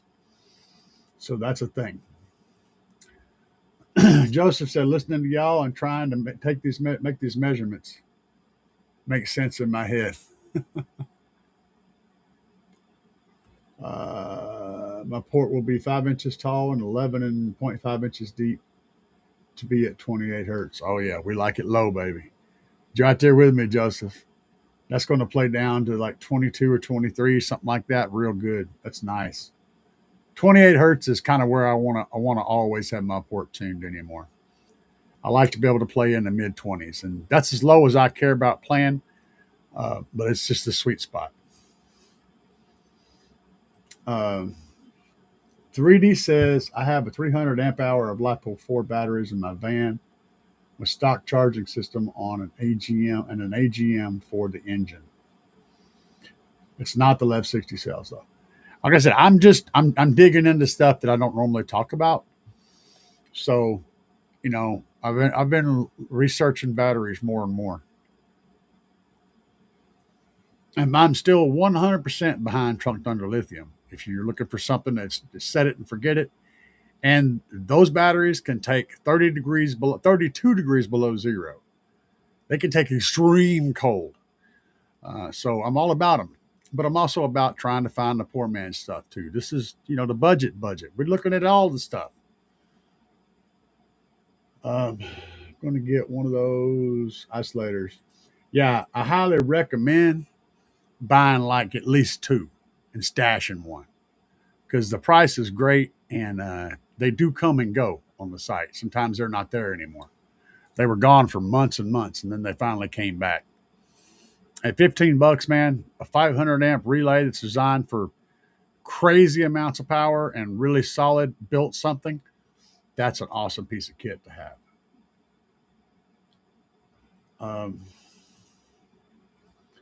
GA said, I made a mistake and grabbed Down for Sound LTO 6.0 while they were on sale. Better to get that and grab an XMAX 45 or a second LTO. You should be able to run 4,000 watts off of, I think that's like a 10 amp hour battery, if I'm not mistaken. I wouldn't want to run. I'd be wanting to run two of those if I was running. But man, boy, let me tell you. Yeah, you're right. You made a mistake and bought those. It's not the best, not even close to being the best thing for what you're doing. But I could be wrong about the amp hours, but I think that's a 10 amp hour. And let me explain why that's important. Okay, if you got a 10 amp hour battery, and let's say it's got a 10 C rating, that means you can pull 10 times the amp hours out at one time. So it's 100 amps out. If that battery at best is going to have a 20 C rating, which means you can only pull 200 amps out of it at one time. That's the C rating is the multiple of how much amps you can pull of the amp hours that the battery has. So 200 amp hours is good for a 2,000 watt constant power drain. But on music, you could probably play 4,000 watts, but you're right on the edge of what you're capable of doing. Right on the bleeding edge of it. It would probably not be great. So you would need like two of those to do what you're wanting to do. And you've already bought into the ecosystem now. So you're pretty much either forced to chalk that $300 up as a loss and start over, or spend another $300 and something to get what you need to actually do the job. It's unfortunate, but that's where you are.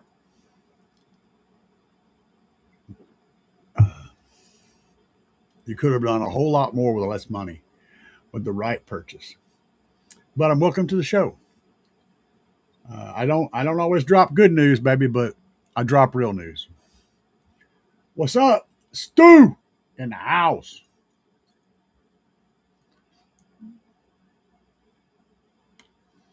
All right, let's see if I know, because I don't have working knowledge of every single piece of audio equipment on the market, but I do my best.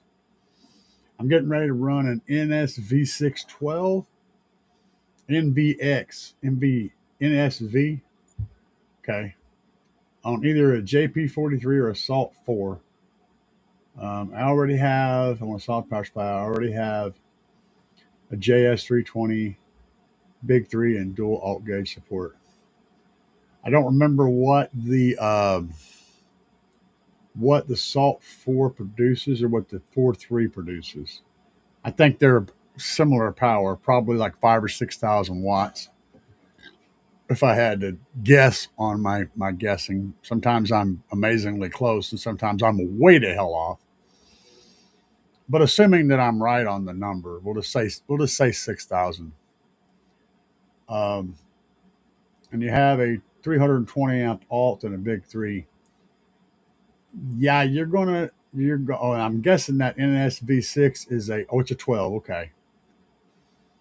If you're pulling 6,000 watts, if that's what the number is, and it sounds like it's about right, um, that's going to be a maximum of 600 amps or a nominal 300 amps. So your alternator will probably keep up with that, though it might stumble a little bit on sustained bass notes. You may notice some drop in voltage when you're holding a bass note for a long time, but you're right on the edge of what your alternator can keep up with. And I'm sure you're running an AGM battery under the hood. I really would recommend padding that system with at least a small lithium bank right by the amplifier to help handle those long bass notes and to deliver that power that you're looking for. And if you want an inexpensive one of those, if Big Jeff has them in stock, I don't have the thing. I don't have the tab open for that. But anyway, if Big Jeff has them in stock, the Big Jeff lithium battery, a single one of those, will be a solid battery to put underneath that to be able to support what you're trying to support with your alternator. It would be capable of doing that job. Also, the Trunk Thunder Lithium 5K would be an excellent battery to handle that.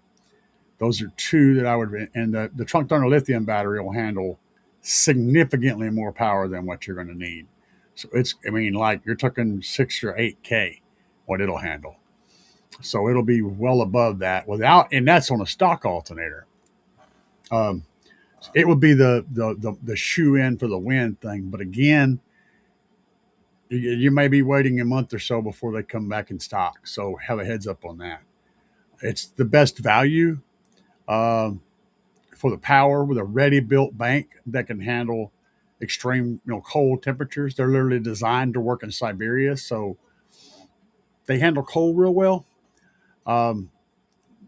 It's the best cold ready, all around bulletproof, one stop shop, drop it in and go battery. I think the Big Jeff batteries are using the same cells, but they're using half of the cells. So it's basically half of a 5K. And so it's a solid bank. It's going to have cold weather ability too. So it'll be a solid choice, but both of them are out of stock right now. But if you over on Big Jeff, you use my discount code CAE, anything Big Jeff sells, and you're going to get a discount on their stuff. And if you're ordering from Trunk Thunder Lithium, use discount code CAE10 to get a discount there. Anyway, that's all I can say on that right at the moment. But you probably are okay, but I still would recommend a little bit of lithium in that setup. Okay. A super bank? You mean like a super cat bank? No. If you're running a large enough super cat bank, you don't need batteries, but it takes a pretty big one to go without adding batteries. Like a lot of farads, like thousands of farads. It's far more expensive to put together a super cat bank that can handle what a lithium battery can do. So your lithium is going to replace your super caps. I run super caps in my build alongside my lithium because I have them. So I put them in my vehicle. I didn't need them, but they're there anyway. And if you got them, throw them in. It ain't gonna hurt anything. You know what I'm saying? Stu said, "Hey, so we could build battery boxes and lithium, and then theoretically run heat or cooling." Absolutely. See, Stu was listening to what I said earlier. I got his brain wheels moving. Stu's paying attention to this shit. 100%, Stu. You're absolutely correct, my friend. And all of that shit could be built into a box and completely sealed up in there and doing its own thing all the time. And it's key activated. So when you turn the key on, it starts the process. It doesn't have to sit there and pull power all the time. It comes on when the key comes on. Brilliant. Uh, Emmett says, I need the 1800 amps because they're running 13.5 and the DS10 channel. Okay. Get her done. I mean, like I tell everybody, when you separate something from something way in the comment list, I may forget what the hell you were talking about earlier. So try to get your shit all into the same spot. And I know when I comment, you want to comment back, but I don't always remember what the hell you said earlier because I'm working in my head. I'm working half a dozen different builds that are all kind of similar, so I get them all mixed up. So forgive me if I don't know what the hell you're talking about when you make that second reference. I'm sorry. How cold can XS X-Max lithium 135 battery run at? Without me looking that up, you can assume 32 degrees is your given. Lithium banks, most lithium does not like to be below freezing because at freezing temperatures, things stop moving around. The liquid becomes a solid and things stop working properly. So you can always assume that until you know differently. Prismatic cells are a little better at handling cold weather than other cells. And I don't know what those cells are in the X-Max. But I do know that they will tell you exactly what the temperature range is on that if you check the website. The one thing they are very good at is giving you information. Since we're in the same town, I'm hoping one day I'll catch up with you to get a demo. That's not a problem, brother. I've sent out my details on Facebook before, how to get in contact with me on Facebook, and so it's on a live show, and all you gotta do is holler at me, and hell, I'll give you a demo tomorrow. We'll have some fun. Well, I can kind of give you a demo because my Tahoe is right now is a little bit jacked up. I'm waiting on some parts to come in, but it will play. It's just not pretty. But yeah, absolutely, man. For that matter, just shoot me an email at car audio enthusiast with an S at the end at gmail.com and we'll talk then. That's better. It's a better way of doing it. Jay Shipes, thinking about changing out my Yinlong LTO for Skip. A lot of people like Skip. I haven't had a chance to really dig into it, so I can't speak on that. LTOs are solid. The Yinlongs, the Yinlongs is what Excess Power and all those guys, they're all using Yinlong cells. All of them. So do what you will with that information. Man, I used to like bourbon in my freaking Diet Coke. It's been a long time though. Yo, Robert, what's up, man? What's slapping? We slapping it, baby. Slapping it hard and slapping it fast. Hard and fast. Robert said, I'm running 2 Orion HCCA. I think that's what he meant. SPLX 15s. Okay. On a Crescendo 17K with 4 X-Max lithium 135s with a 400 amp alternator. That's a serious setup. That's a lot of power. A lot of subwoofer. With 3 Victron DC to DC chargers in parallel. So you're dropping the voltage.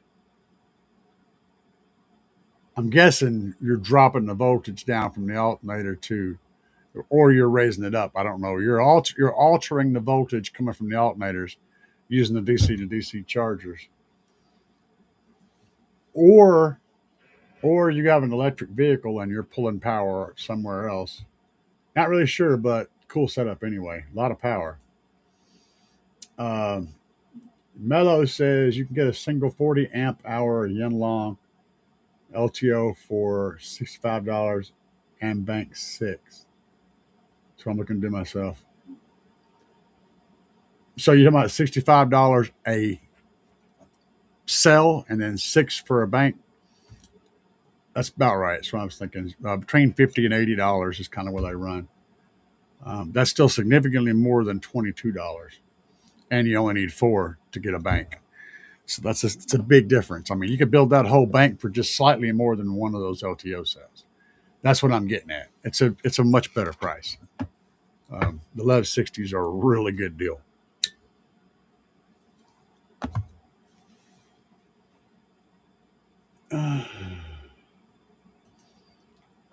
Yes, I can sort of recommend one. All you need to do is stop by and talk to Carmel. He has a guy in town that does repair amps. He can get you to hold to that guy. That's the best information I can give you. If you know who Carmel is, ask him that question. He'll give you a guy. I don't know the guy's name or anything, but I know where to find that information at. Carmel. Oh, no problem, Emmett. Yeah, I have a discount code. It's customspeakerpods.com as well, and it is CAE. Saves you money there too. And if you're trying to put door speakers together and you ain't into building the whole thing, you want them to look cool but not have to build that whole crazy thing, customspeakerpods.com is absolutely a good solution for your door panel needs or your A-pillar needs. I'm still running the A-pillar pods in my Tahoe. And Troy has the door pods in his vehicle. So yeah, I've had real good luck with them. Love them. You can hear your, yeah, I know. I dropped it on you. And he's like, that's cool. Now he's in full mad scientist mode. Stu's like, oh shit, let me see if I can find all the stuff. I love it, dude. Can you make a segment on the battery you were talking about making earlier? I need to go to school on that. I need to go to school. I can make a segment on that. Yes, I can make a video on that, and I probably will. But I still need to learn as much as I can about it before I'm trying to teach other people. Right now, I'm just kind of sharing what I've learned so far with you guys. It's not a master class on building a battery with a Lev 60 cell by any means, because I'm not qualified to do that. But I'm working on it. So give me time to get my brain uh, tidied up and get all the information correct in my head, not just a bunch of hoopla, because that's what you get. But real information, real actionable information that makes people safe. I don't want anybody blowing their shit up or burning it down or any combination thereof. So I want to make sure that I'm giving good information when I'm giving that information. Um, and yes, I will be considering that. I've been thinking about it because it's pretty cool so far. Let's see here. Troy said, if you find a good amp repair guy, yeah, I know there's Troy. We got one. So hush, you old bastard. And if you want, Troy, if you want to know before, if you want another source, talk to Chris. Chris knows the guy too. He knows where he lives. Uh, I installed 6-port. Oh shit. Okay, 6-port fuse panel late night. Woke up for work. A short of yours popped up on my TV. You had the same one. I clicked on it. For you to show me. I need different fuses. Oh shit! I got a feeling you installed the six slot mega fuse holder and realized A&L fuses won't work. Well, brother, when I ordered it, I did the same thing. I figured it out though because I had somebody in chat tell me, "Hey, you know what? Those that won't work with the A&L fuses." And yeah, so I had to replace them. But anyway, I appreciate it, brother. I took it and ran with it. I ordered some mega fuses and I was good to go. I don't know. Probably not, though. I think it's a different guy. I don't know.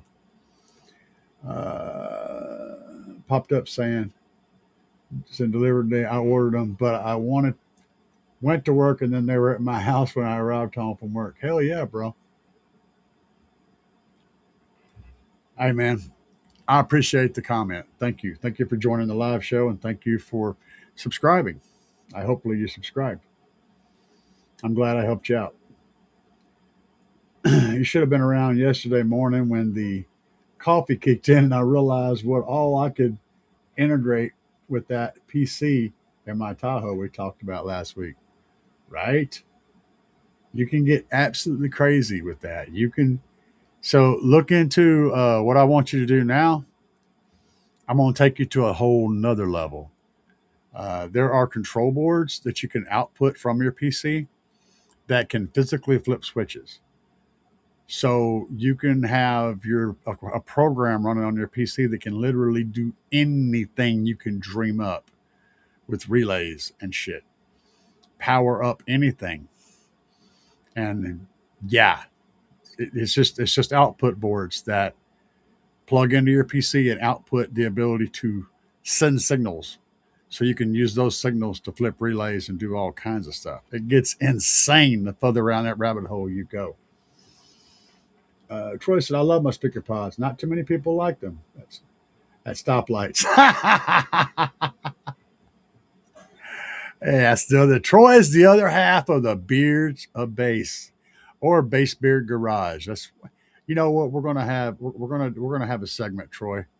I'm gonna have to put together a weekly segment where we both go online at the same time and talk shit.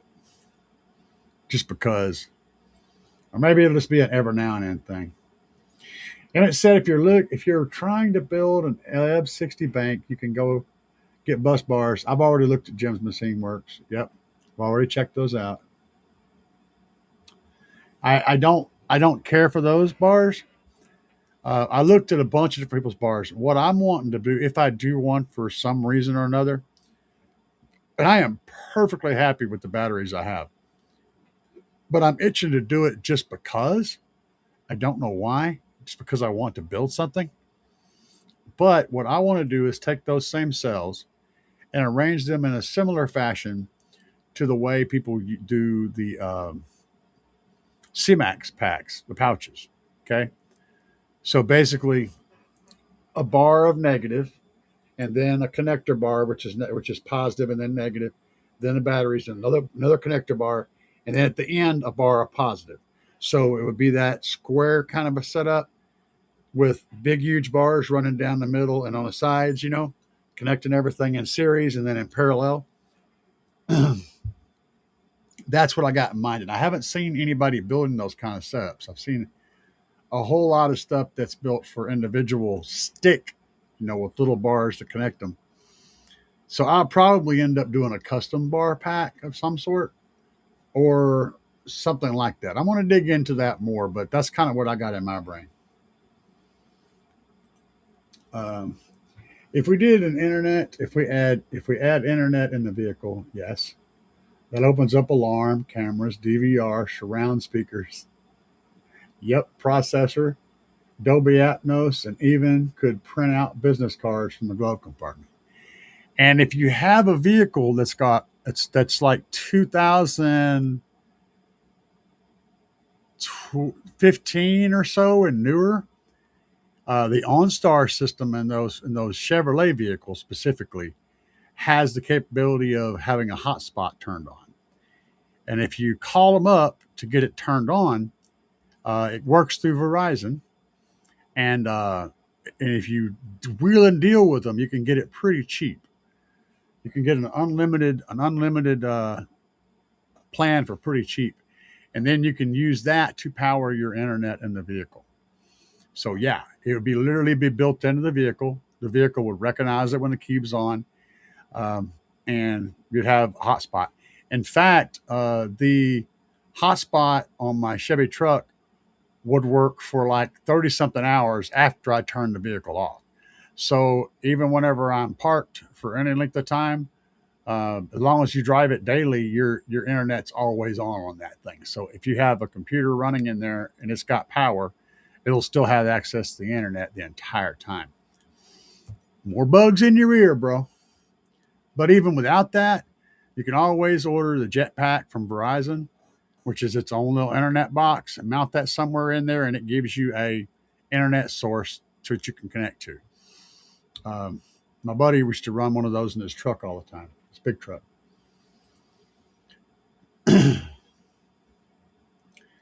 Appreciate you answering my questions earlier. I've been a subscriber for a little over a month and have watched your battery videos over and over again.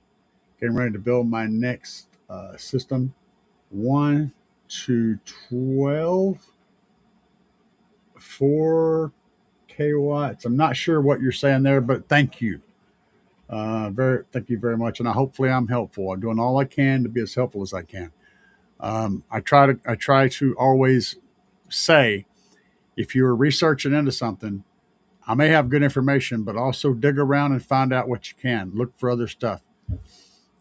Find more information, because when you're messing with these batteries, you need to do it the right way to make them safe, right? You need to always do it the right way. So I may not have every single bit of information about that battery, this battery, or this other battery. So whenever you get from me, use it to power you to learn more stuff and get as much information as you can, so that you're always nice and safe.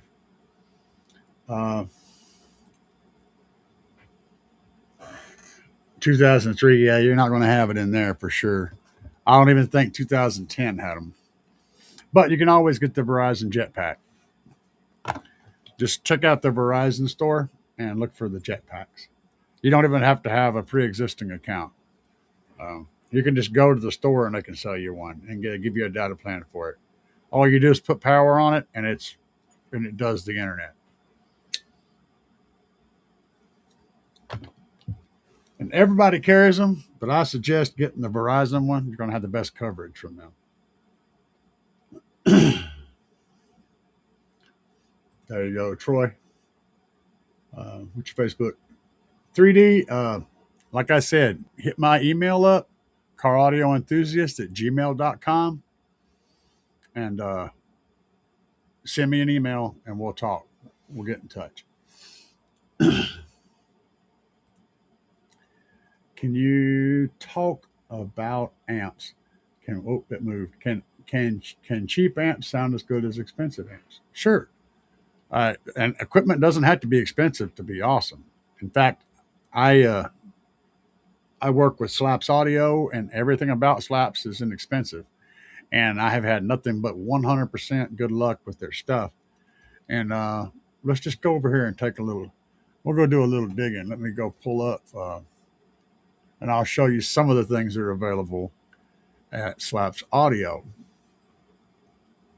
So, amplifiers wise, and I run these amps, so I know what they do. I haven't had any dealings with these yet. These amplifiers here, these SDCDs. So I can't speak on them really, but I do know that Alan says they make more than their power and they're solid amps. So I would say they're probably a good bet and definitely not expensive. However, my preference is the Shock line, and the Shock 5K is $300. The Shock 3K is $189. And the ones that I'm running, 2 of these Shock 8Ks. And this is an 8,000 watt amplifier that makes its power no problem, and is $369.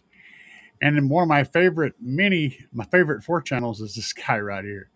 I absolutely love this amplifier, and that's what I'm using behind me to power my whole system, including my subwoofer in my room here. I use this little amplifier right here, and it's $109, and it's absolutely a beast. But if you want to drop serious power, you can pick up the 500.4 over here for your 4-channel needs. And that right there can cover your whole entire build. Those guys right there can cover your whole build. In fact, if you're watching Joseph's video, he's running 2 of these 8Ks. He's running one of these mini 4Ks, mini 4 160.4s. and he's running one of these. Basically, I'm running 2, 1, and 1 of these set up myself. He's running the exact stuff that I'm running as far as power goes, and I swear by them. So this is an excellent place to get us awesome quality amplifiers. And if you use discount code CAE, you'll save money on top of an already existing low purchase price. Really, really good stuff. And of course, they have the subwoofers. And I'm running the Oblivion 15s. And they have the Smackdowns too, if you want to get really crazy. But the Oblivion 15s, these guys, and they are $300 a piece, $299 for the version 2 15s. They will do all kind of business. These things are crazy subwoofers with crazy specs. So we have 2,000 watt RMS. I do about 4,000 watt RMS on my subs. And they have a 300 ounce magnet. They have a dual layer Nomex Spider pack. They have a 4-inch, 4-layer black coated voice coil. They are ridiculous subwoofers with 31 millimeters of one-way X-Max, one-way travel. And they are FS at 31 hertz. They play low, they play nasty, and they play loud. And of course, if you are in the market for speakers, Slaps has you covered. I'm running these guys in my doors right now. Love them. And they're $23 a piece on these. I thought it was these are a pair. These are $23 a piece. These little 6.5s. I like these guys. They're $52 a pair. A pair. I am personally running these guys, the 10-inch, Street Audio Street Pro Series. So you have these 10s and these 10s. I'm running this one with 1,000 watts of power handling. I'm running 2 of these guys, and they're $104 each. Then you want to get really stupid, you can go to the Pro 12 mid-bass speaker, which has a 4-inch voice coil. This is a mid-range speaker with a 4-inch voice coil. The one I'm running has a 3-inch voice coil. But the prices are absolutely amazing. So do not sleep on Slaps Audio. Remember, use my discount code CAE to save money, more money, whenever you buy something from Slaps. Let's see here. I got to figure out where things moved on me. It always moves. You guys are always leaving comments and everything moves. All right, I'm past that. Yep. Watch over. Thank you for that. Troy. Okay. All right. So, all right. Here we are. So Adam says, try using inexpensive PLC. I use ClickSeries from Automation Direct. I also use an HMI touchscreen in my build. Works great. There you go. Some more information for you, Stu. I haven't gotten into that crazy PC integrations kind of stuff, but I understand how it all works mostly. Yeah, Troy just told you. Troy Swick. What are your thoughts on sundown subs like the X3, 4 Series, M Series, ZV6, 7, Nightshade? They're all excellent subwoofers. That's my thoughts. Excellent subwoofers. I mean, they're 100%. But we spent a whole live show comparing sundown subs to the Slaps Smackdown subs. And spec for spec, the stuff that would actually compare with the Smackdowns was significantly more expensive than the Smackdowns. And they actually go deep into the territory of Sundown's subs. I really didn't expect that, but we went back and forth comparing each individual driver, and they can go really deep into Sundown's lineup and still provide. And those Smackdowns are some wicked subs. Now, I'm running the Oblivions, and they are nasty. You can ask anybody who's had a demo of my shit. But the Smackdowns are next freaking level. So I think they're awesome. I also think they're overpriced. You know, that's my personal opinion. I run Slaps. I've had offers from Sundown. I could run Sundown gear, and I'm not. I could run B2 audio gear. I could do a whole B2 build, but they don't represent the demographic that I work with, which is budget minded people. I don't think that most of the B2 gear is priced fairly. I think it's overpriced. Now, the B2 DSP, good price on a great piece of equipment. I'm running one of those myself. I recommend them all the time. But across the board, I think B2 charges more than they should.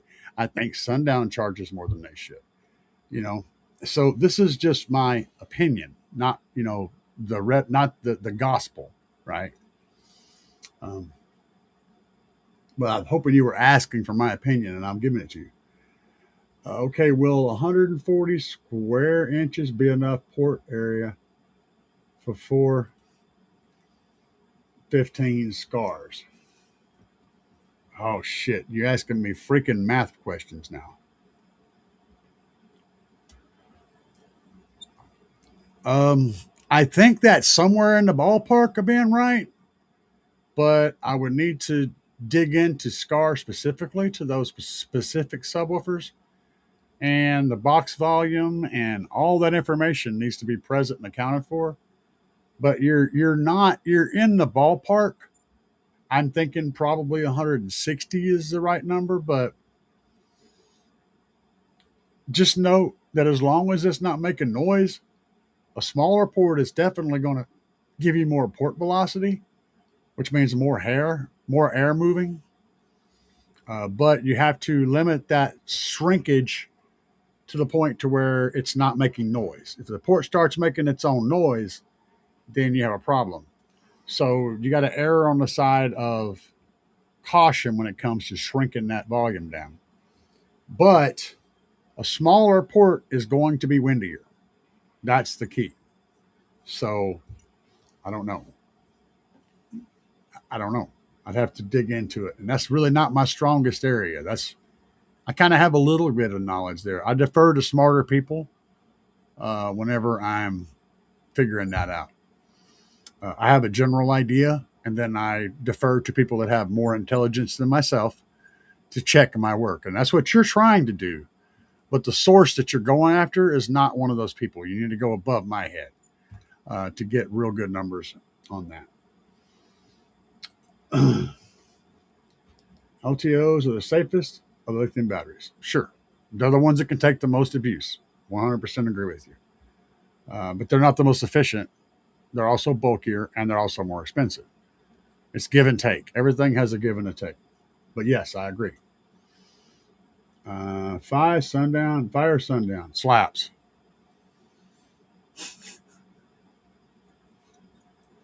But if you're making me pick between Fire and Sundown, I would pick Sundown. The brand. Only because Jacob Fuller's one hell of a dude, and he knows his shit. And what's funny is if you specifically said like Sundown ZV6s or Phi whatever, specific to subwoofer specifically, I could message Jacob Fuller and ask him, and he would give me an honest answer. He would be like, "Oh well, the Phi would be better because it's got this much more of this and this much more of this."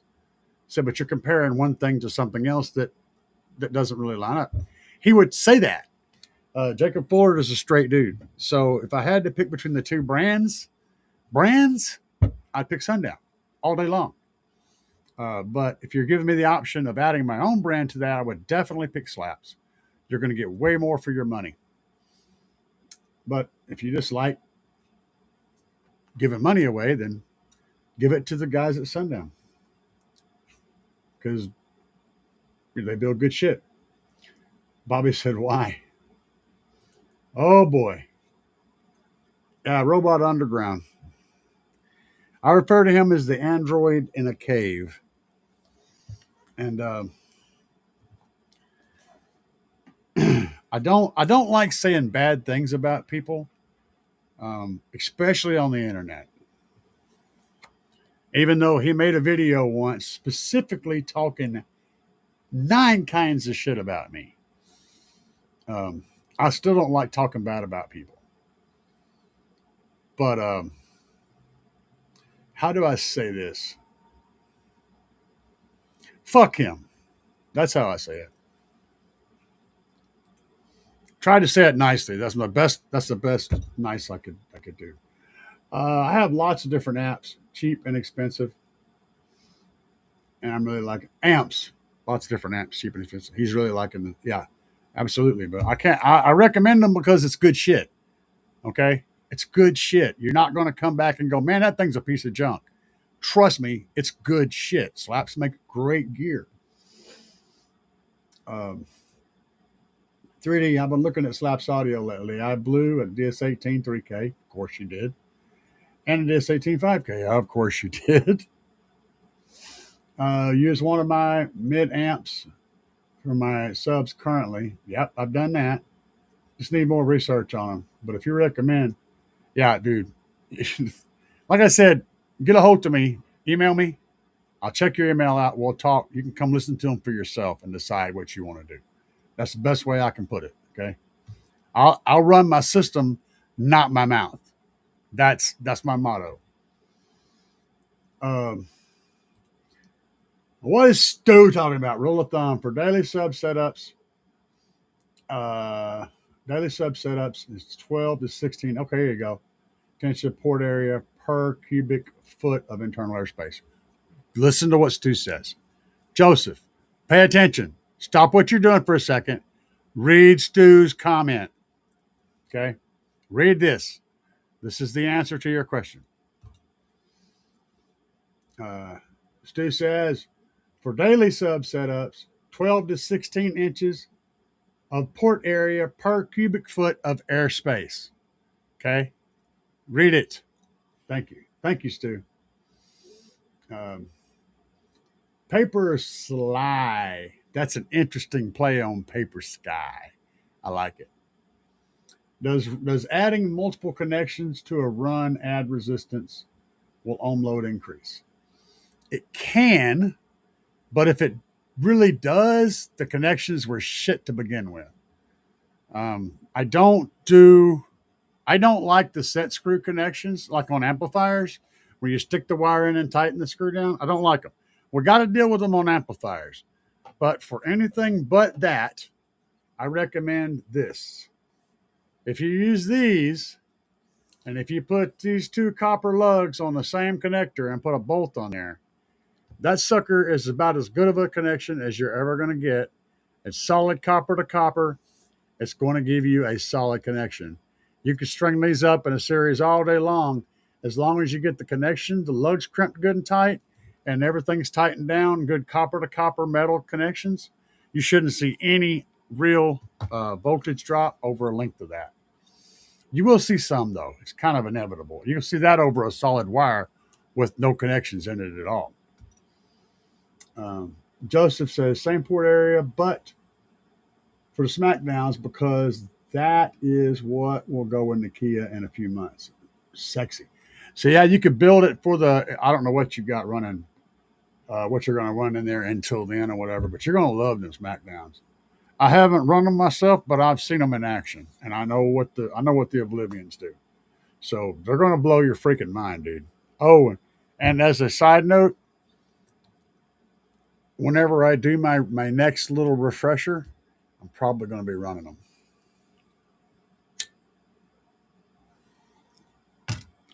Not because the Oblivion version 2s are bad, because they are solid, but just because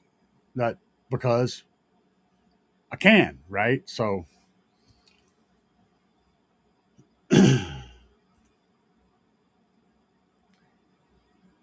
yeah.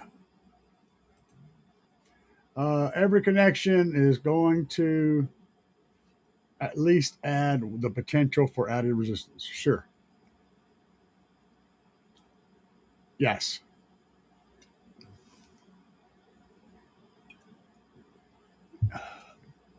What I said. 100%. 22 cubic feet of airspace. Hell yeah, bro. Always looking out. Definitely look into slaps. That's the thing. I get it. I don't mind spending money on quality. But I haven't seen anything but quality from Slaps. Like, they may not be this boutique brand that everybody knows, but every piece of gear I've tested, and I beat the shit out of everything. Do I need to play that video again? Do I even have it up?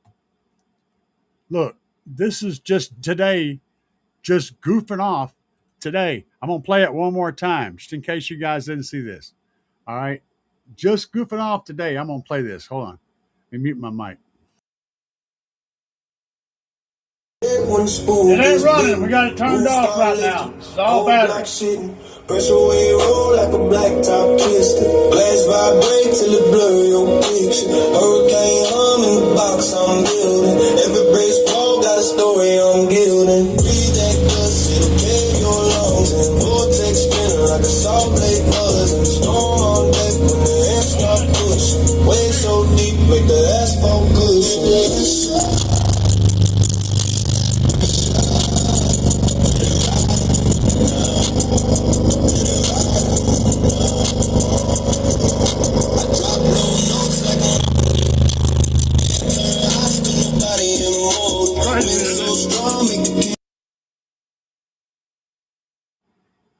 Guys, I don't coddle my shit.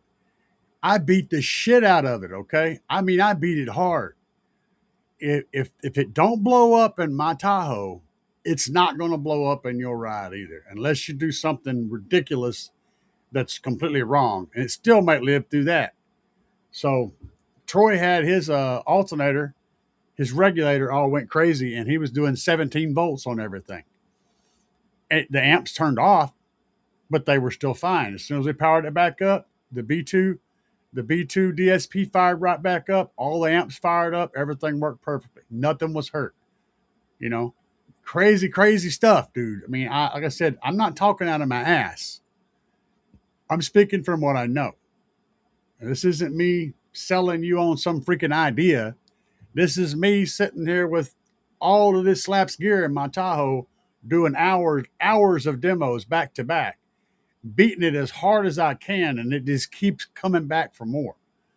All right. I'm recommending shit because it takes a whooping and it sounds great doing it. That's what I'm up to. That's how I roll. That was 24 hertz. I was putting 4,000 watts on each subwoofer at 24 hertz, just to make that perfectly clear.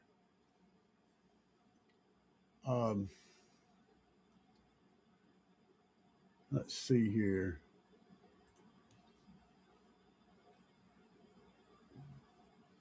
You can do that. Not a problem, man. Like I said, AC doesn't require a big conductor to work. And that's what you're sending to those speakers is AC, alternating current.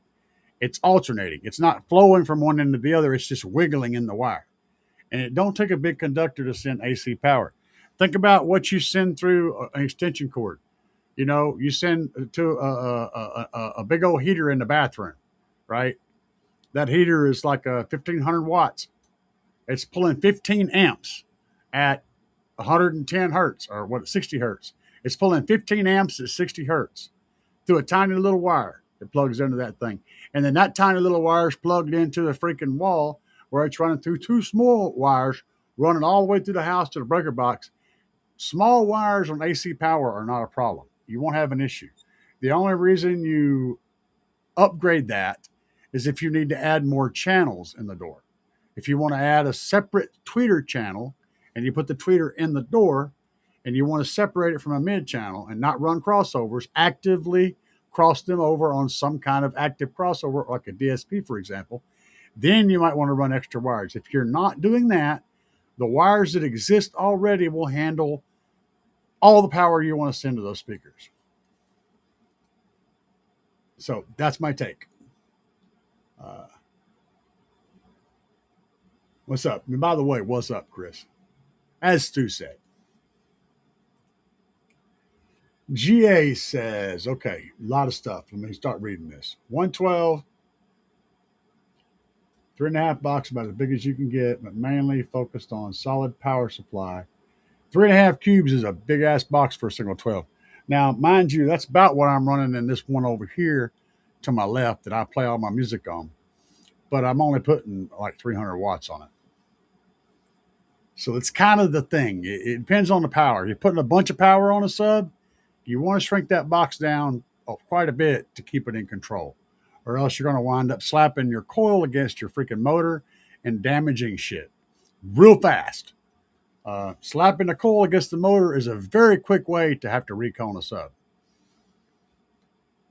But anyway, 3.5 cubes, but mainly focusing on solid power supply and reserve power for now. Dual runs of 0 gauge, 320 alt, lithium batteries in the trunk, big box tuned to 30 hertz. That is pretty high tuning for that big of a box. Interesting though. I'm wondering how it sounds. I'd have to hear it. But sounds cool though. Sounds real cool. You should be playing lows pretty good, but 30 hertz tuning it with a box that big, I'd be tuning down deep, man. I'd be using up some of that airspace and putting a much longer port in there and bringing that sucker down to the like 28, something like that. 30 is a little bit high for me. I'd prefer it be a little bit lower. Add some more length to that port and consume some of that airspace. You'll probably play a lot lower with more authority. But having said that, sounds like a nice setup anyway. And yes, the slaps is slapping for real. And by the way, guys, I want to point this out too. That box is tuned at around 29 hertz is where it's tuned at. That's 24 hertz. I'm on the very edge. I'm pretty much unloaded at that point. Pretty much unloaded. So what you're seeing is the slaps subwoofers taking double their RMS power, pretty much free air on 24 hertz. I cannot stress how freaking insane that is, but they do. Nobody is breaking the power side down of this game like you. I appreciate you, brother. I do the very best I can to provide all the information that I contain. And then I try to steer you towards places where you can get more information if you should choose. GA, you may not need 2 runs of alt gauge for that setup. It won't hurt anything electrically to do so, but it hurts the pocketbook. I agree. But I've learned something, Stu. Let me point out something. I never correct Stu because Stu's on top of his shit. However, I will amend his statement just a little bit. I have learned this, and recently I have learned this. So here's the thing I learned. Let me just tell you the material that I had to consume that gave me a different perspective on that. I'm going to tell you the information that I gathered, not from the internet, but from real life. So running 2 power runs, pulling, I got to get back a little bit. I want to make sure I give you the right information. I was running a single power run from a 370 amp alternator to the battery bank in the back. Then I was running all the power runs from the bank to the amplifier. This was happened because I had taken the fuse out of one of my power runs. So I was only running 1 power run. And my power significantly dropped out of everything. My overall power dropped.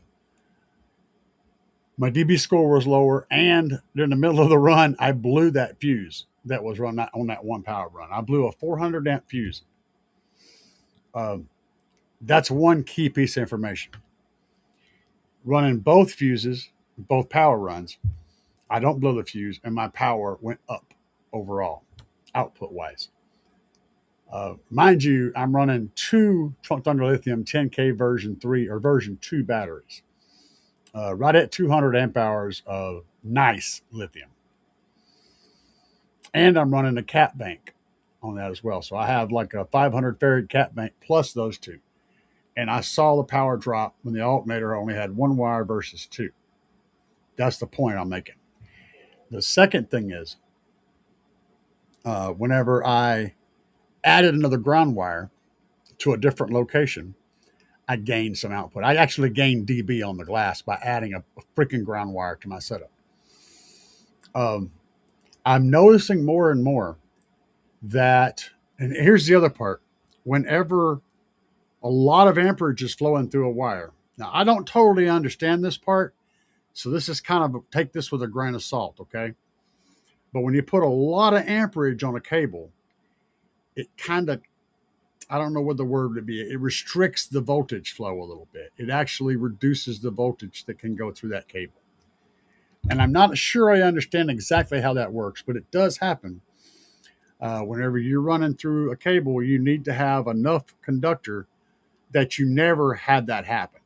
So having that amperage split up on two cables, everything seems to work better. So even though one cable is capable of handling the power from point A to point B, you may get more actual transfer using two cables. That's what I'm saying. So just throwing that out there. I had the same thoughts that Stu did. If it don't get hot, it's conducting fine, it's fine.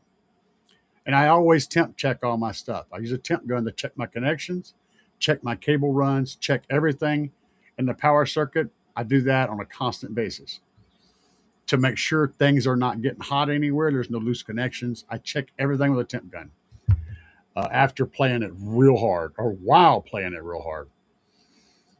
And I haven't noticed any real bottlenecks like that. But adding an extra power wire and an extra ground wire and stuff like that did affect my output on the glass on the meter. So it's definitely changing things, not to mention the fact that I could tell it was louder. So there's something to be said for stupid amounts of power runs. That's the point I'm trying to make. But you do your own research.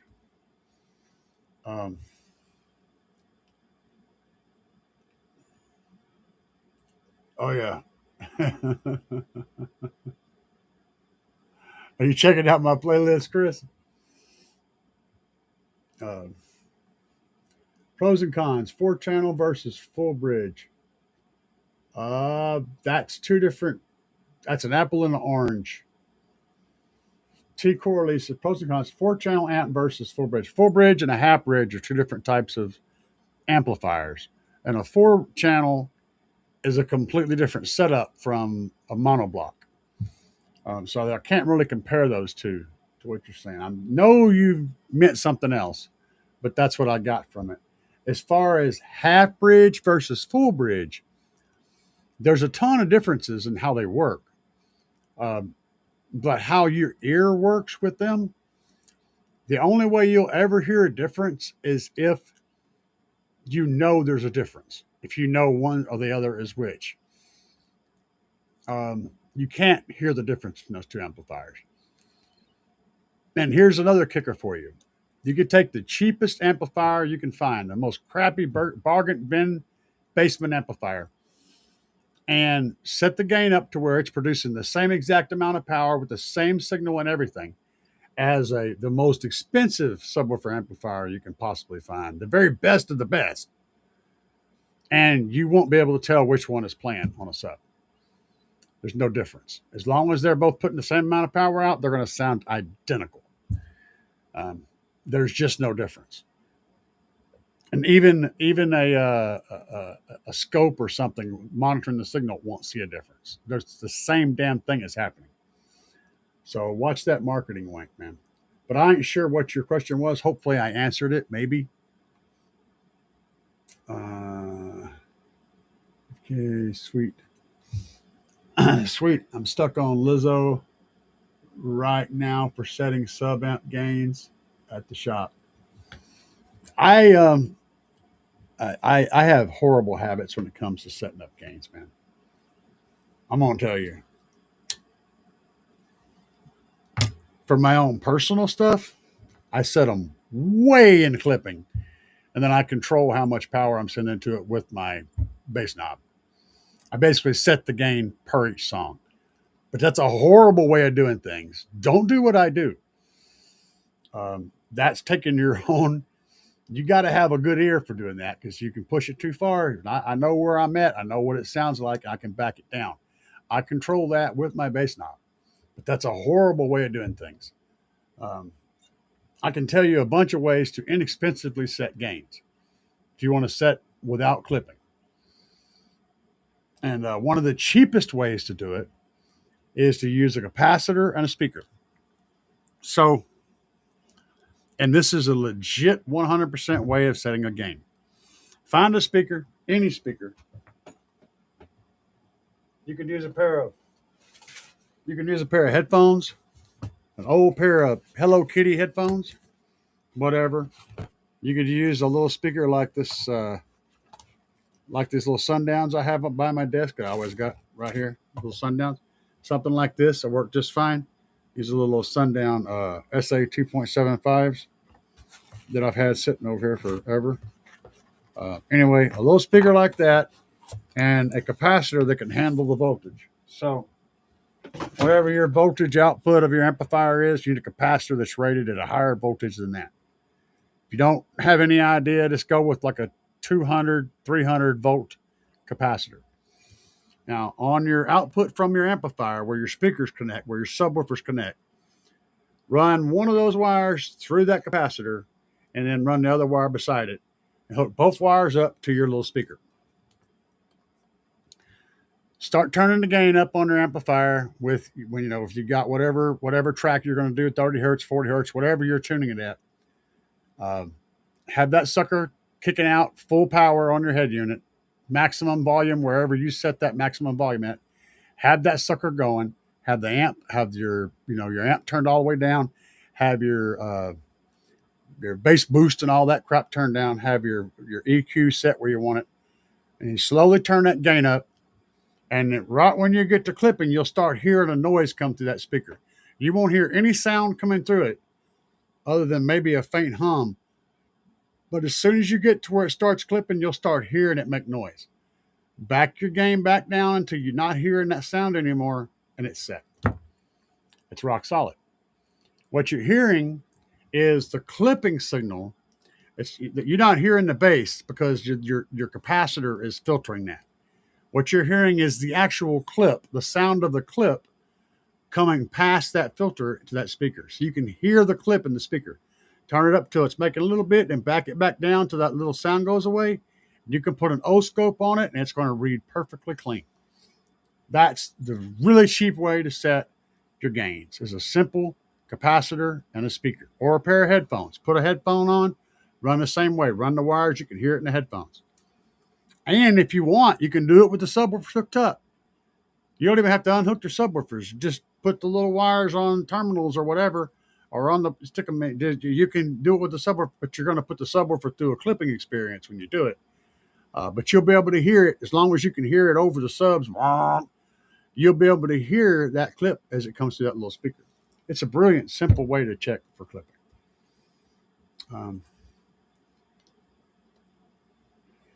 Let's see here. I have not been able to finish last week's pod. Keep falling asleep. It happens, man. Not TH. Mainly just an advertisement for the 2026 shows. Okay. Happy New Year's. Okay. What's up here? William Biddle. What's up, man? Hadn't seen you guy in a little bit, Mr. Biddle. That's a friggin' sick ass last name. I love that last name. Biddle. It just sounds happy. It's Mr. Biddle. Mr. Biddle cannot be depressed, not be sad at all.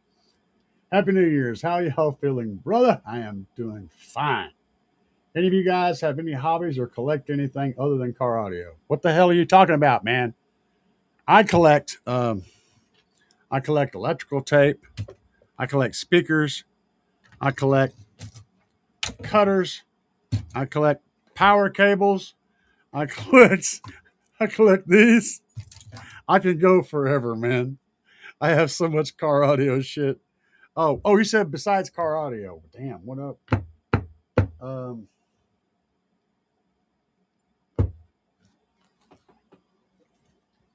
I do collect empty peanut containers because I eat these whenever I'm watching car audio video. Wait a minute. I don't know, man. I don't know of anything besides car audio, dude. I'm lost. I'm not sure what the world looks like without that in my brain. So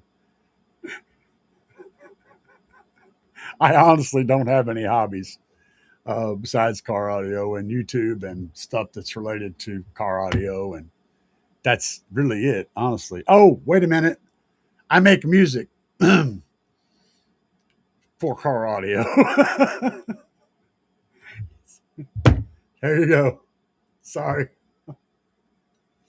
Still, I'll send you a screenshot of the song I used to test high limits of a system. Cool. Let's see here. Just want you cannot go wrong with overkill on the power, but it's only going to use what's available. It's not like you're going to force this power through the system. It's just it's only going to use what's available. You know, you could have think about it like this. You could have a million amp hours of lithium. It takes up the whole yard. And it puts out 12 volts, say 12 volts, and you put a 12-volt LED light on it, and it would just come on. You're not forcing all that power through that single light bulb. It's only going to take what's available to it. And then it's only going to take what it needs. Now, when you don't have enough, that's when the problems start to rise. So you're 100%, man. Yeah, overdo it because you know you're going to be upgrading at some point anyway.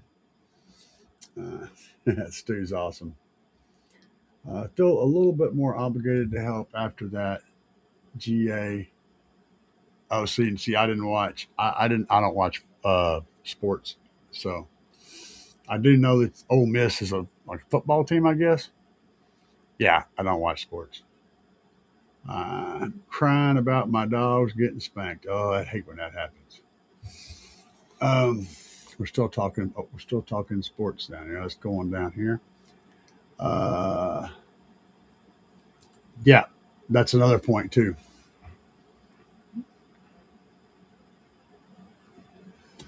I've talked about this in a show before. So, and in fact, I was talking about a short show I did on the that cheap amp, that Berman's amplifier. But I'll cover it again. So, on the power supply part of your amplifier board, you've got these little outputs. They're little triangular shaped dudes that pop out and make it for you to plug the speaker, the power wires and ground wires into. On that end of the board, what really cools or what really acts as a heat sink for that area is the power cables coming out of the board off the amplifier. So those power cables that are coming out right where they come out of the amplifier, they're actually part of the amplifier's power, thermal power handling ability. It's part of the thermal balancing act that whole system has to do to keep the temperature down. So adding more runs is going to make better cooling right there, which is why those doublers are really good. Running those doublers will actually, you're putting a whole chunk of metal in there that can be used as a heat sink. And so they dissipate that heat better and handle those really high current situations. Especially if you're going to ask an amplifier to do more power than it was rated for, definitely want to put doublers on and run extra cables to that because even if it's overkill in power delivery, it's still very important in thermal maintenance for the amplifier. So yes, I played with one, but I haven't used one. I mean, not I played with one a long time ago. They're very cool. I've seen them in car audio too on a very small scale, but they don't do terribly well because they're just designed. If you guys don't know, a rotary sub is kind of like it looks a bit like a fan, but the blade tilt is controlled by the frequency that it's trying to play. So think of it as helicopter rotors, and as the frequency starts playing, they twist more and more, and they create very low frequencies extremely well. Like you can play 1 hertz. They typically kind of fall apart above about 20 hertz. So they're really good for that 20 hertz and down. range. They're used in theaters a lot and sometimes in home theaters to give it that super deep low rumble to make that happen. But they're interesting anyway. How they're made is very interesting. But no, I haven't played with one in a long time. And we're both talking about football. Okay. Drill a hole near my gas tank to put an eyelet for a set of chains to hold the trunk down. How much fuel do you think I lose?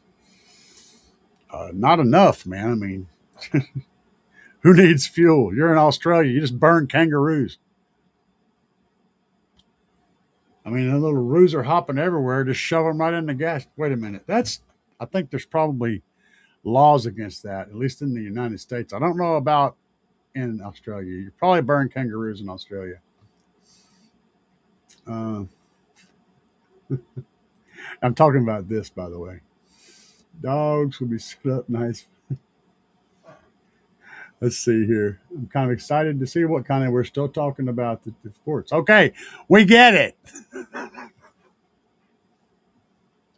I don't know nothing about it.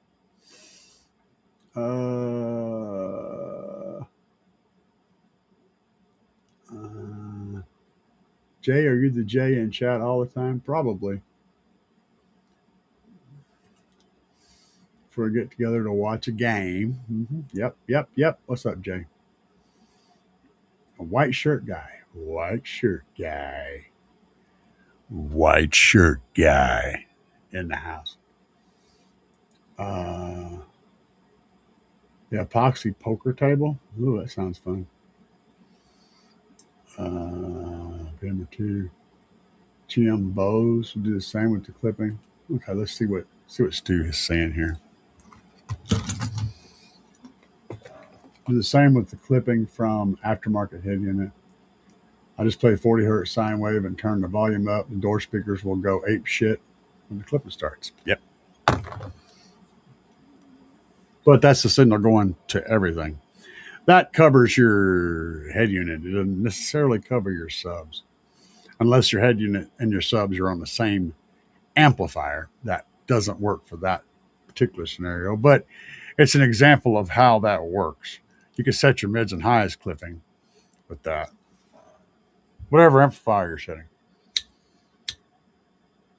But it's a real easy way to make a simple test rig. I mean, how do you think those clipping devices from SMB work? Think about what I told you guys, how I told you to do it, right?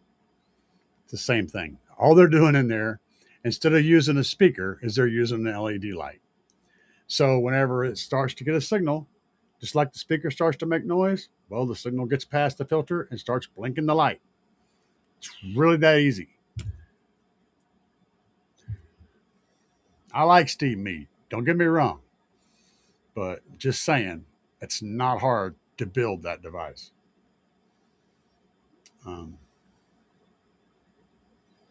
Live streams. Right. One guy named Joe D. His brother had one of them huge Gately builds. I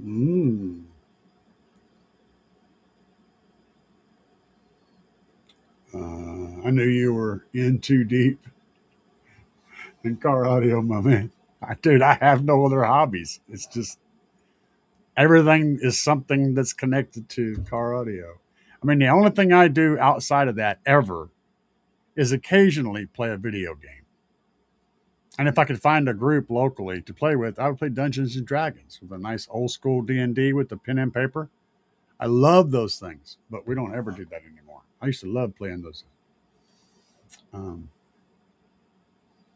I'm referring to his question here. Oh yeah, Gately builds some really sick ass stuff, dude. He does amazing work. Bobby Gately.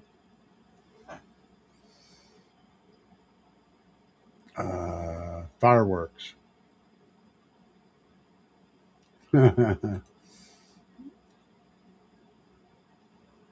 Probably have more money in a door than I do in the whole build. Yeah, it's a good possibility.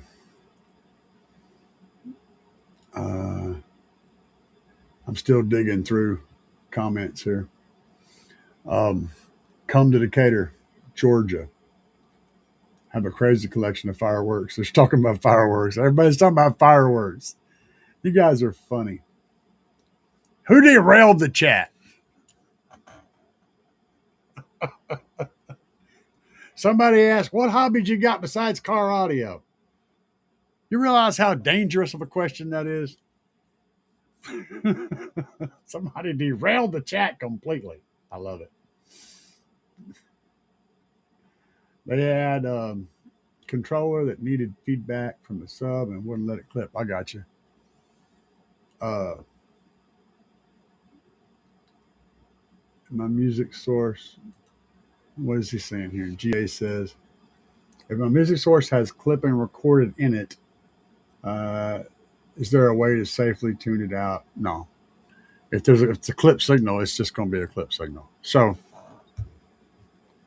you can't stop a clip signal, but that kind of a clip signal doesn't necessarily cause as much issues as one coming out of your amplifier created by the amplifier.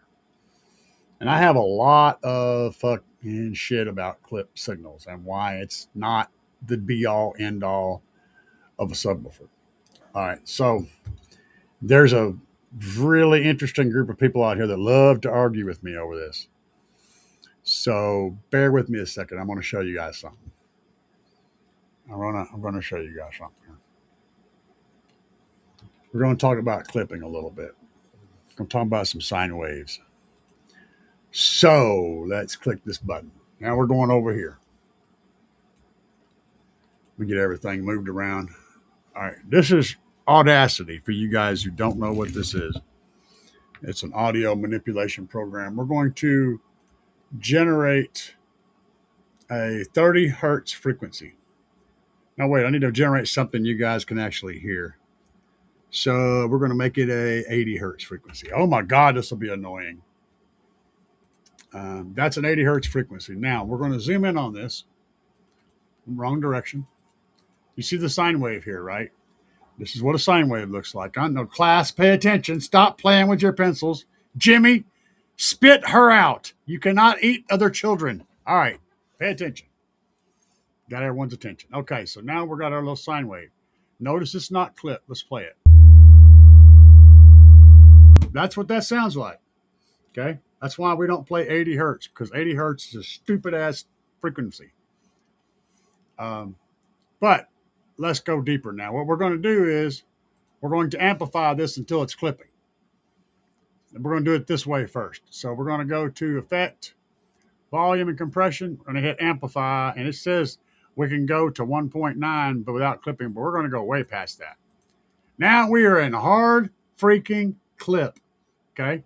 This is a massively clip signal. Let's listen to that. Now notice your earphones or headphones or your speaker in your phone did not explode when I played that sound.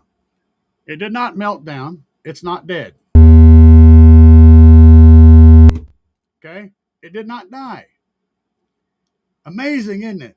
It's a clip signal. I mean, it is a very, very, very extremely clip signal. But it didn't kill anything because that's not what kills shit. All right?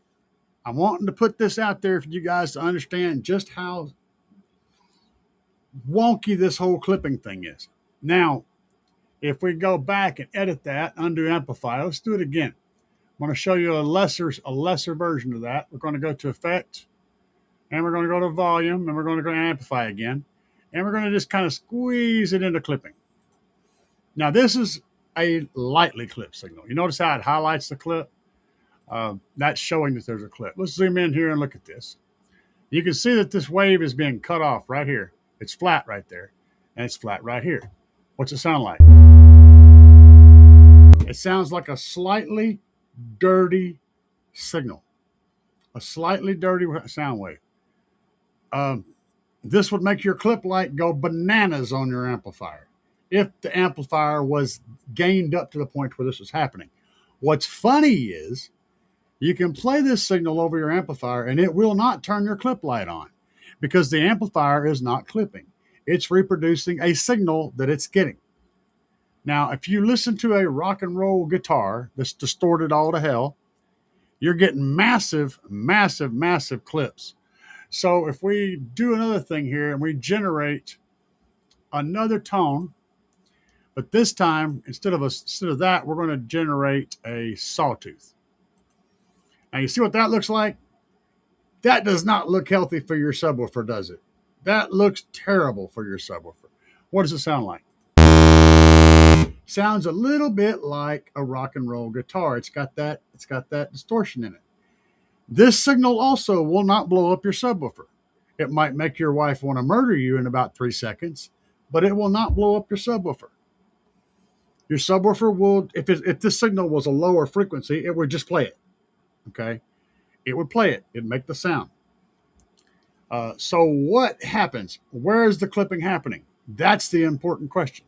Not that there is clipping, but where it's at. So if your subwoofer is pushing past its limits and it's trying to play a signal that is clean coming in, right? It's a clean signal coming in, but it's too much and your subwoofer can't reproduce that sine wave. It will mechanically hit the end of the travel for the spider and mechanically possibly impact the motor. That is physical clipping. That is your subwoofer bottoming out or clipping the signal. It's not riding the signal, it's clipping it off because it can't ride the signal. It's too big for the subwoofer. That's clipping. That absolutely will tear your subwoofer all to shit. Another variant of clipping would be if your amplifier is pushing into that rail where its normal operating band is too small for the signal trying to be produced, i.e., the amp will show that it's clipping because its signal is getting chopped off at the top and bottom. That's horribly bad for your amplifier at high volumes and whatnot. It will not do that very long. And it's rough on the subwoofer. But it's not the be-all, end-all of a subwoofer. And putting a clip signal in from your head unit, it's the amplifier is not clipping. The signal is. I just showed you a clip signal from a head unit being played over whatever speaker you're playing on. That speaker is not melted down. It's not destroyed. And it won't be. I could play this signal all day and it would just drive my wife and my cats and myself totally crazy, but it would not destroy any equipment. It's all in where it's at and what you're doing. There's lots of things that are missing in that. The thing that people do, though, that kills their shit, anybody that's pushing an amplifier to the point of clipping is also probably doing a lot of other dumb shit too. You're trying to put way more power out of that amplifier than it's designed for. You're pushing everything right to the bleeding edge limit, and that usually ends up causing damage. Does the clipping actually cause the damage? Or is it the other stuff that goes along with that clipping that causes the damage?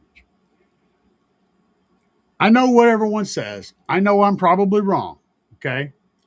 I'm probably completely wrong about this. But I have been clipping the shit out of subwoofers for the last 20 years or more, and I've yet to melt down a voice coil from that. So take that with a grain of salt. That's all I can say. It's not what the common wisdom is. It's not what everyone will tell you. It's probably not even true, but it's my opinion. And I like to be straightforward and honest, and I'm just being honest. My head unit is on my phone, Bluetooth module on to DSP. That's what I use. Sort of. That's what I've been using for like 3 years, but I'm changing my game up now because of just reasons. I'm a bass head. I just do things because, I need to do something, that kind of thing. So yeah, that's pretty much it. I did Wise Up and just have one phone for music. Yeah, I need to do that too. It would about blow my tweeters if a call came in. Yeah, I have to turn on all of my devices. I turn off all alerts. I don't want any audible alerts from anything coming over. And I only get phone calls from people that are in my contacts. So everybody else automatically gets my voicemail. So my phone almost never rings. But yeah, yeah. There's a lot of extra frequencies at that clip signal though. There is for sure. But now in this clip signal, there's only what you see. That's it. It's showing you a digital visual example of exactly what that sound wave is. It's 100% exactly what you see. So a recorded clip signal won't play like a tuned amplifier giving a clip signal. Yes, correct. It will sound like shit, and that's the other thing. It's going to sound like shit. You don't really want to sound like shit. So I have to go through a lot of work to make sure that my mixes, the songs that I create, are not clipped. I send out nothing but 100% clean stuff. Should I show you guys? I don't know if I have an example. And I may end up showing you one that I haven't worked on all the way through, but let's just pull one up here. What have I got that's okay? Hang on. I'm going to show you guys.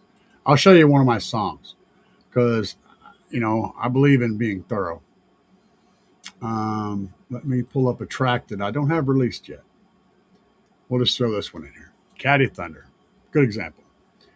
So on this track, you can see the frequency range. Now, you can see that I don't have anything that runs past this clip. It's all clean as hell. Nothing is pushing past the top of here. And you want to hear this track? It's a pretty good track. I'll play some of it for you. Hang on, I'll play a little bit of this track. I'm gonna get some fresh new stuff.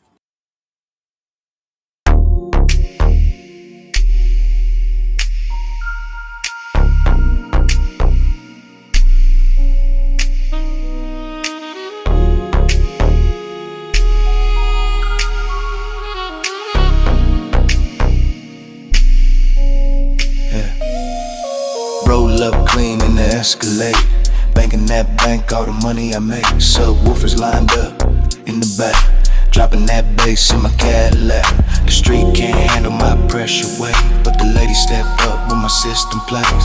I ain't got gold, I ain't got no bag, but I'm in control, ain't wearing no rags.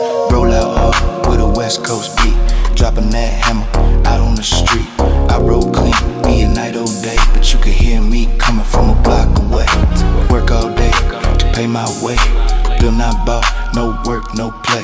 When you hear the thunder from down the street, I paid the price, now let me be. Cadillac thunder, dropping down that bass on the street. Cadillac thunder, feel the power, feel the heat. Cadillac thunder, how we do it down in the south. Cadillac thunder, run your system, close your mouth.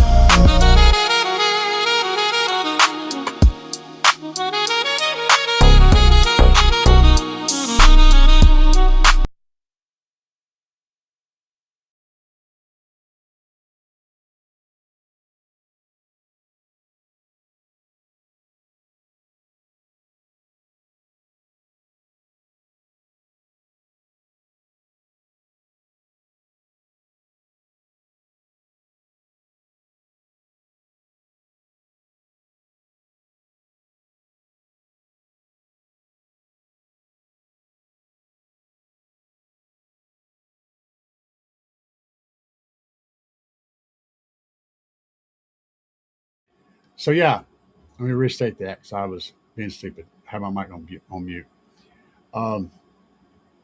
Thank you. 20 to 24 hertz. That's low. I got some stuff that's in that range on my. What I was saying was, yeah, I know, I caught it. Y'all have a delay behind me, so it's all good. Go to any streaming service that you have, any streaming service, period.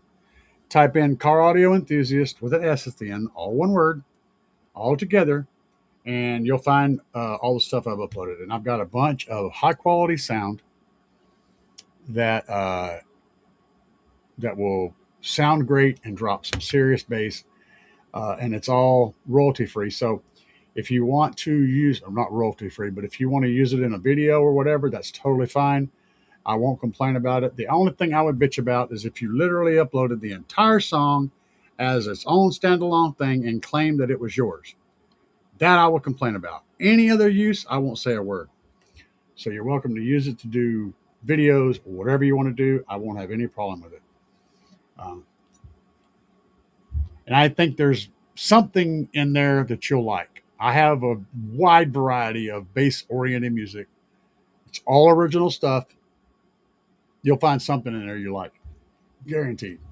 And I released the first 3 albums for the demo stuff was mostly kind of in the mid to high 20s up into the low 30s. I did release an album called In the 30s, the last one that went out, and it's all like 30 hertz and up, mainly like 31 hertz and up, pretty much. So, and I've got most of the other stuff is a mixture down in the 20s. I got some tracks that are in the 24 or 26 stuff too. So I have something for everybody in that list. So have fun with that. Let's see here. Stu said there was a lot of extra frequencies.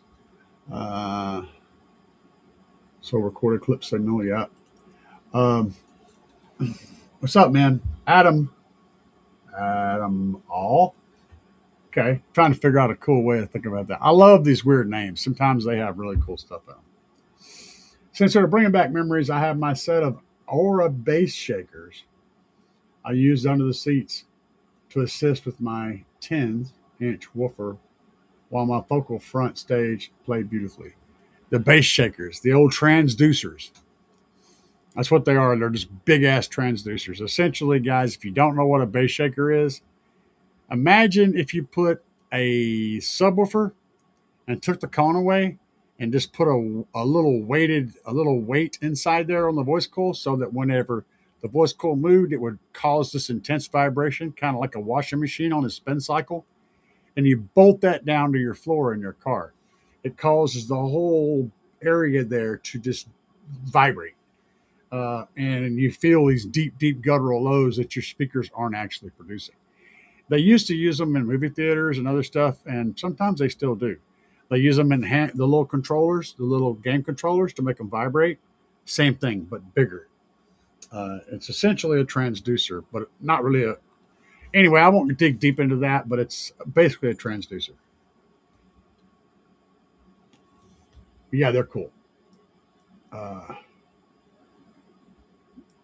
Good morning, Stacy said. Stace Boris. Status Boris. Okay. My dyslexia kicked in. Good morning, sir. GA said that's a problem, Jay. I like it loud. Keep the gain down, volume up. Ooh. Pyro Dog, you should come out to caffeine and octane in Kennesaw. Oh, I do crazy stuff here in Springfield, Missouri. The SQ guys bitch about clipping because it's not the original signal anymore.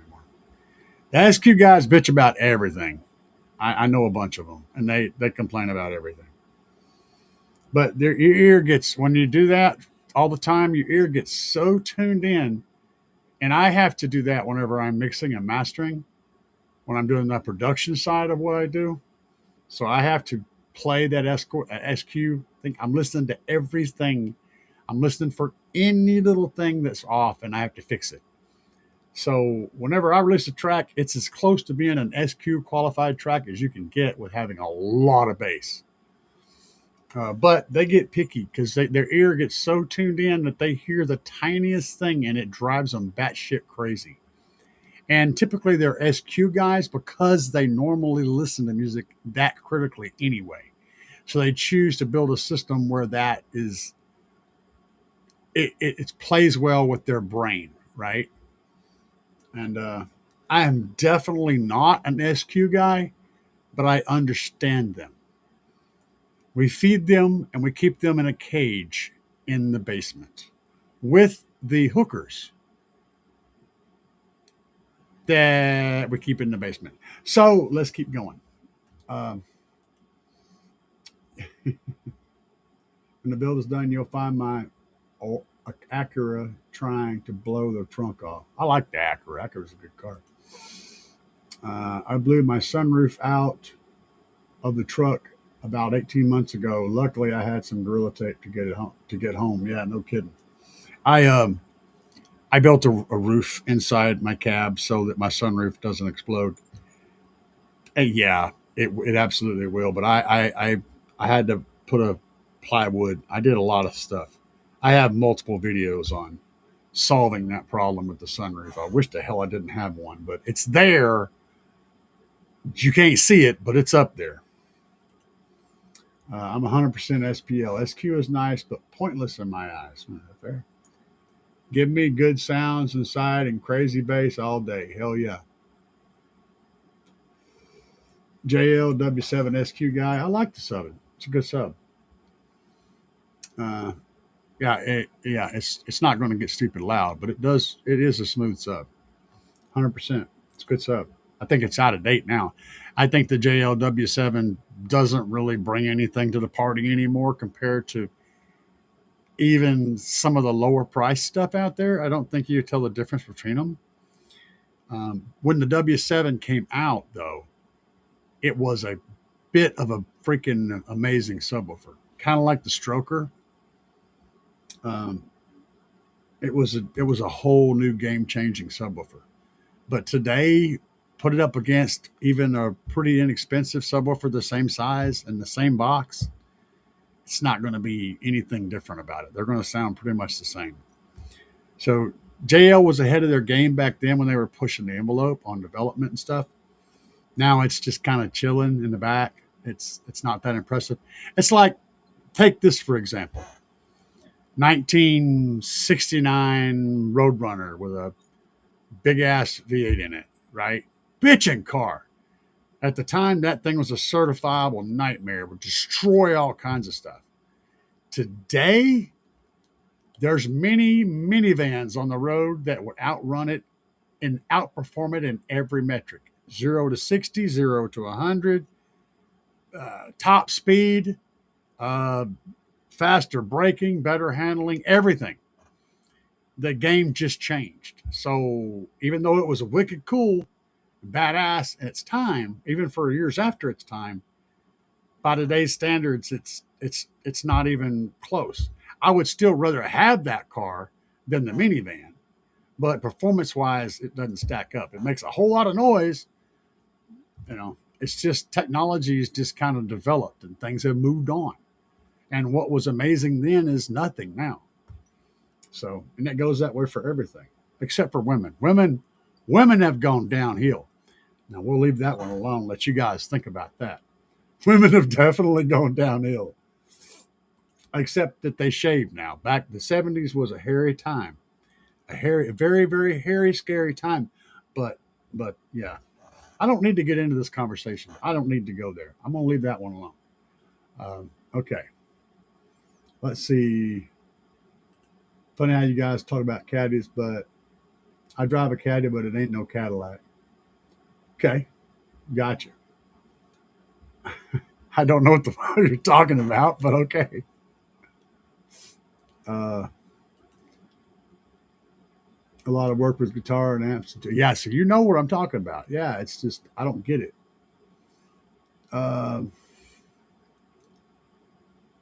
Troy's heading out, it looks like. Have a good night, Troy. It's been real having you around, brother.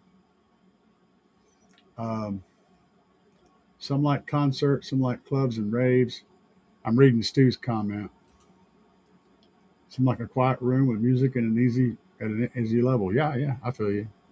I like a little bit of everything. I almost always like my shit pretty loud though. I don't typically listen to really soft music. I want it to be.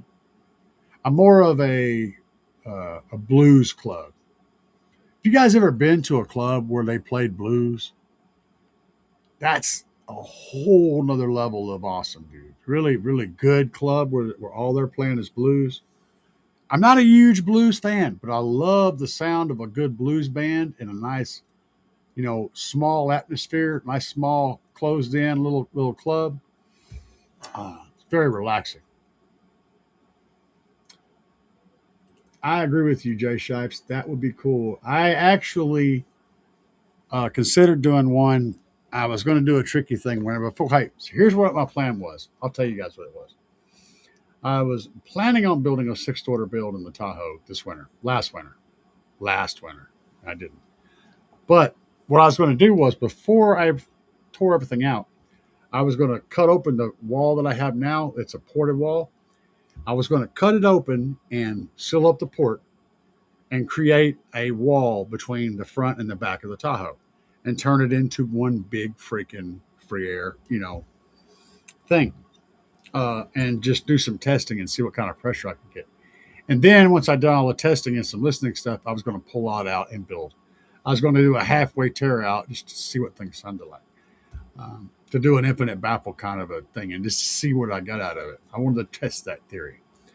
But I didn't end up doing that. So we rebuilt the box and built it stronger, built the port better, extended the port a little bit, gave it a little bit more low frequency range, and slapped in some Oblivion version 2s. And I have been very pleased with how they've been performing.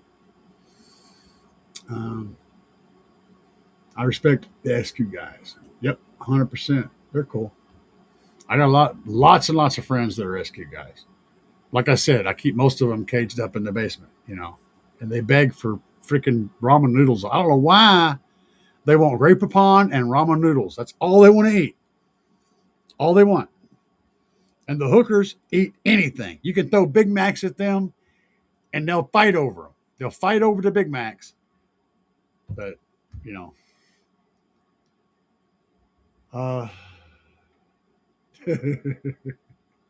free air. I said, being an SQ guy, that was extremely funny. I have fun, man. I'm all about fun. If you're too, stuck up to have fun, man, your life must suck. Come on. Be goofy sometimes. Laugh about it. Isn't it baffled? I'd hate to see 15 12s free air at 2K each. That would be cool.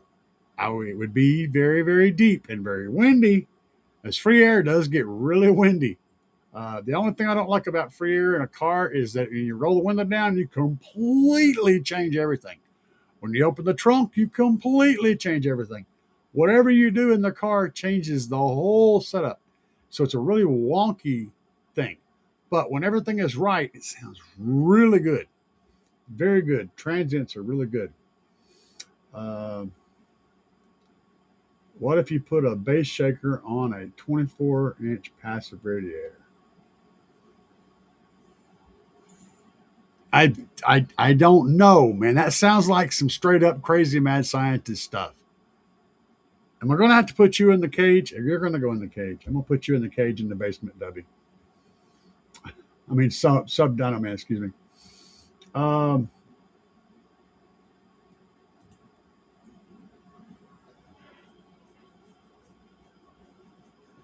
I'd have to look that up, man. There's some comparison charts out there to give you square inch per square inch. So that's pretty much what you're looking at, the square inches versus square inches. I think it would be like you're comparing them to an 18. It's probably going to be, just guessing, it's probably going to be like 3. I want to say, my brain is telling me, and it's probably not the right number. I want to say it's like 70 versus 200. So yeah, I think it's maybe 3. I could be wrong though, but it's easy to look that chart up on the internet and find that out. So oh shit, they're still talking about free air. I'll catch up to you guys here in a minute. It's a free air is what we used to look for when our tires were low.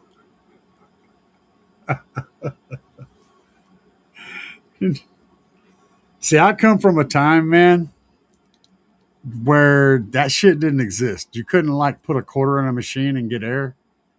That didn't exist. If you wanted air in your tire and you were out on the road, you had to find a tire shop where they fixed flats and they had the hose, and then they would come out and air your shit up. You couldn't get air at a gas station. Nobody had air at gas stations. That didn't exist. And if by some weird, crazy, remarkable chance you did find one, it was a compressor that you had to go turn on with a switch and a coiled up hose that you drug out to your car and aired it up. And then if you were a good person, you coiled it back up and put it back and turned the switch back off. That was extremely rare, though. Usually on a mom and pop spot. But also, most gas stations back when I was young had a tire repair shop attached to them. So you guys don't know about all this stuff. Everything's changed, man. Still do, Stu.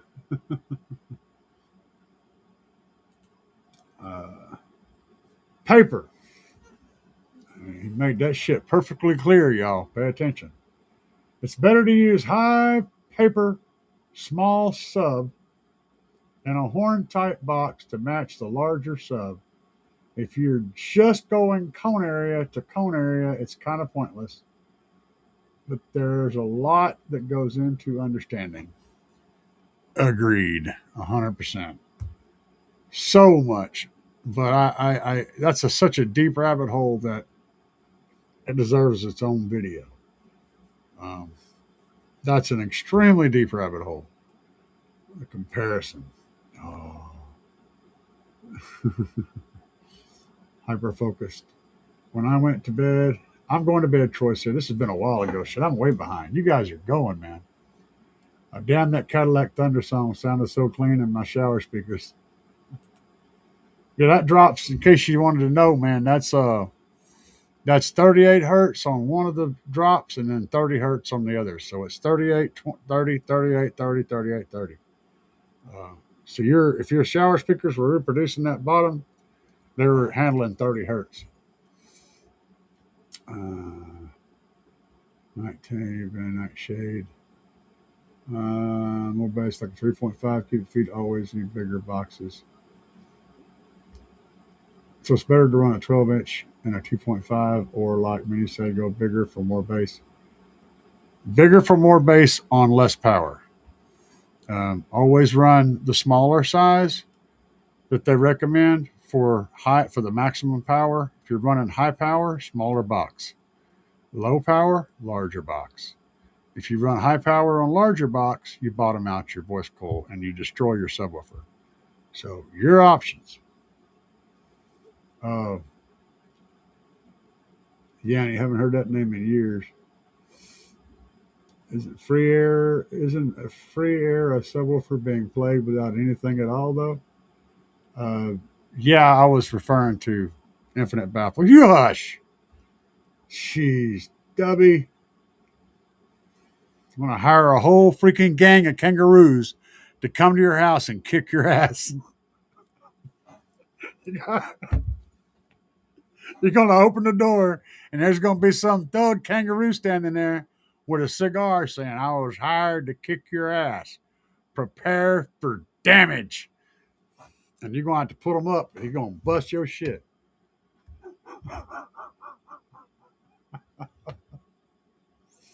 The FS, the sub is 25 hertz. Got you. Looking for your channel now. Sub and comment.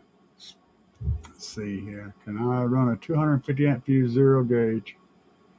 What are we asking here? G-Bug says, can I run 250 fuse on a 0 gauge wire OFC? Sure.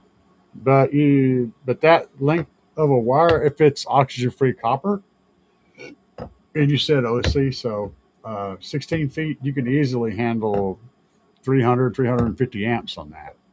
But you can run a smaller fuse. You just don't want a fuse bigger than what the wire can safely contain. So if you're fusing the wire, you can fuse it bigger or smaller, as long as your amp's not going to pull so much power that it's going to blow your fuse. We could run a 10 amp fuse on there if you want to. But typically you fuse the wire for what its capacity is. And the capacity is determined by the gauge, the thickness, and the length. So yeah, 250 amps, 300, 350 amps are all totally suitable fusing areas for that piece of wire. Full service gas stations for tire shop next door. Hell yeah. I had that sub laying around for over a year before I built the box for it. Let's see here. Studying acoustic impedance subwoofer to the air, I feel like that's why larger subs seem to be much more efficient at creating low frequencies. It's a very good observation, and I agree.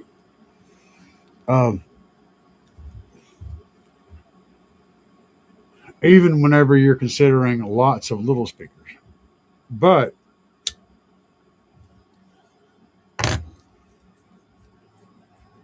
I think whenever you have multiple cones, I don't think the speakers are always totally in sync with each other.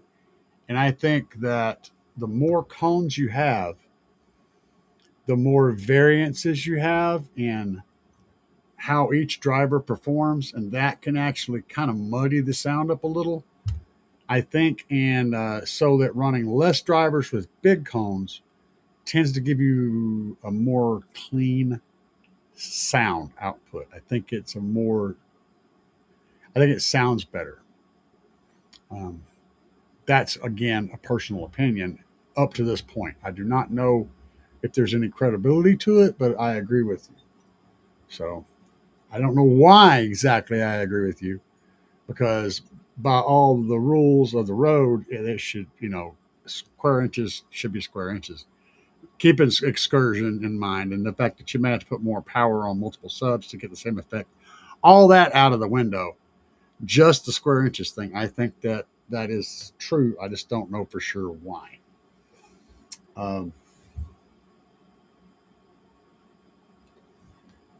Free air stuff is crazy, dude. But yeah. Because the sub builder here, free air his subs after repairs. Free airs his subs after repairs. Yeah. That's just a test to make sure there's no mechanical noise and stuff. But what we're talking about was infinite baffle, which is different than free air. I just said free air. Sorry, my bad. What about no fuse? No fuse is totally fine. As long as nothing grounds out, everything will be just fine. 22 caliber bullet for fuse. That works. I've used them. I've done that. Yeah.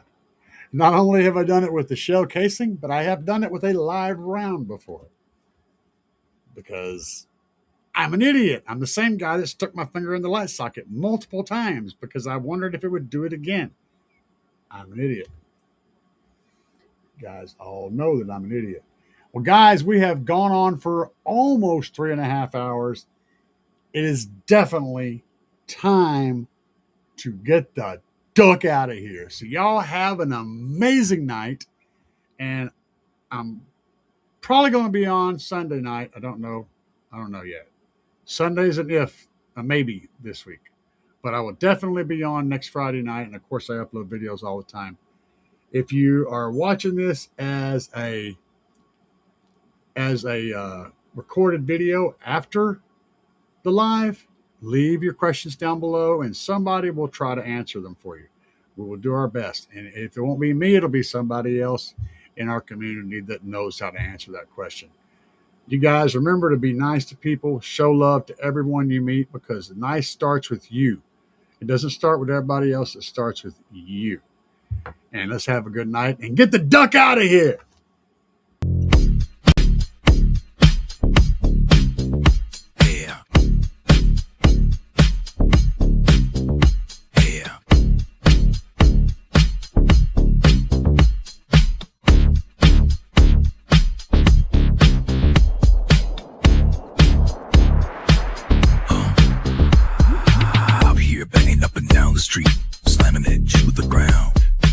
Subwoofers are getting loud. You can feel the booming sound. Getting ready to go. Got it shined up for the show. Hours charging, amps are amping. Gonna let the woofers blow. Another one bites the dust. Another one bites the dust. And another one goes, and another one goes, and another one bites the dust. We got more at home. Another one bites the dust.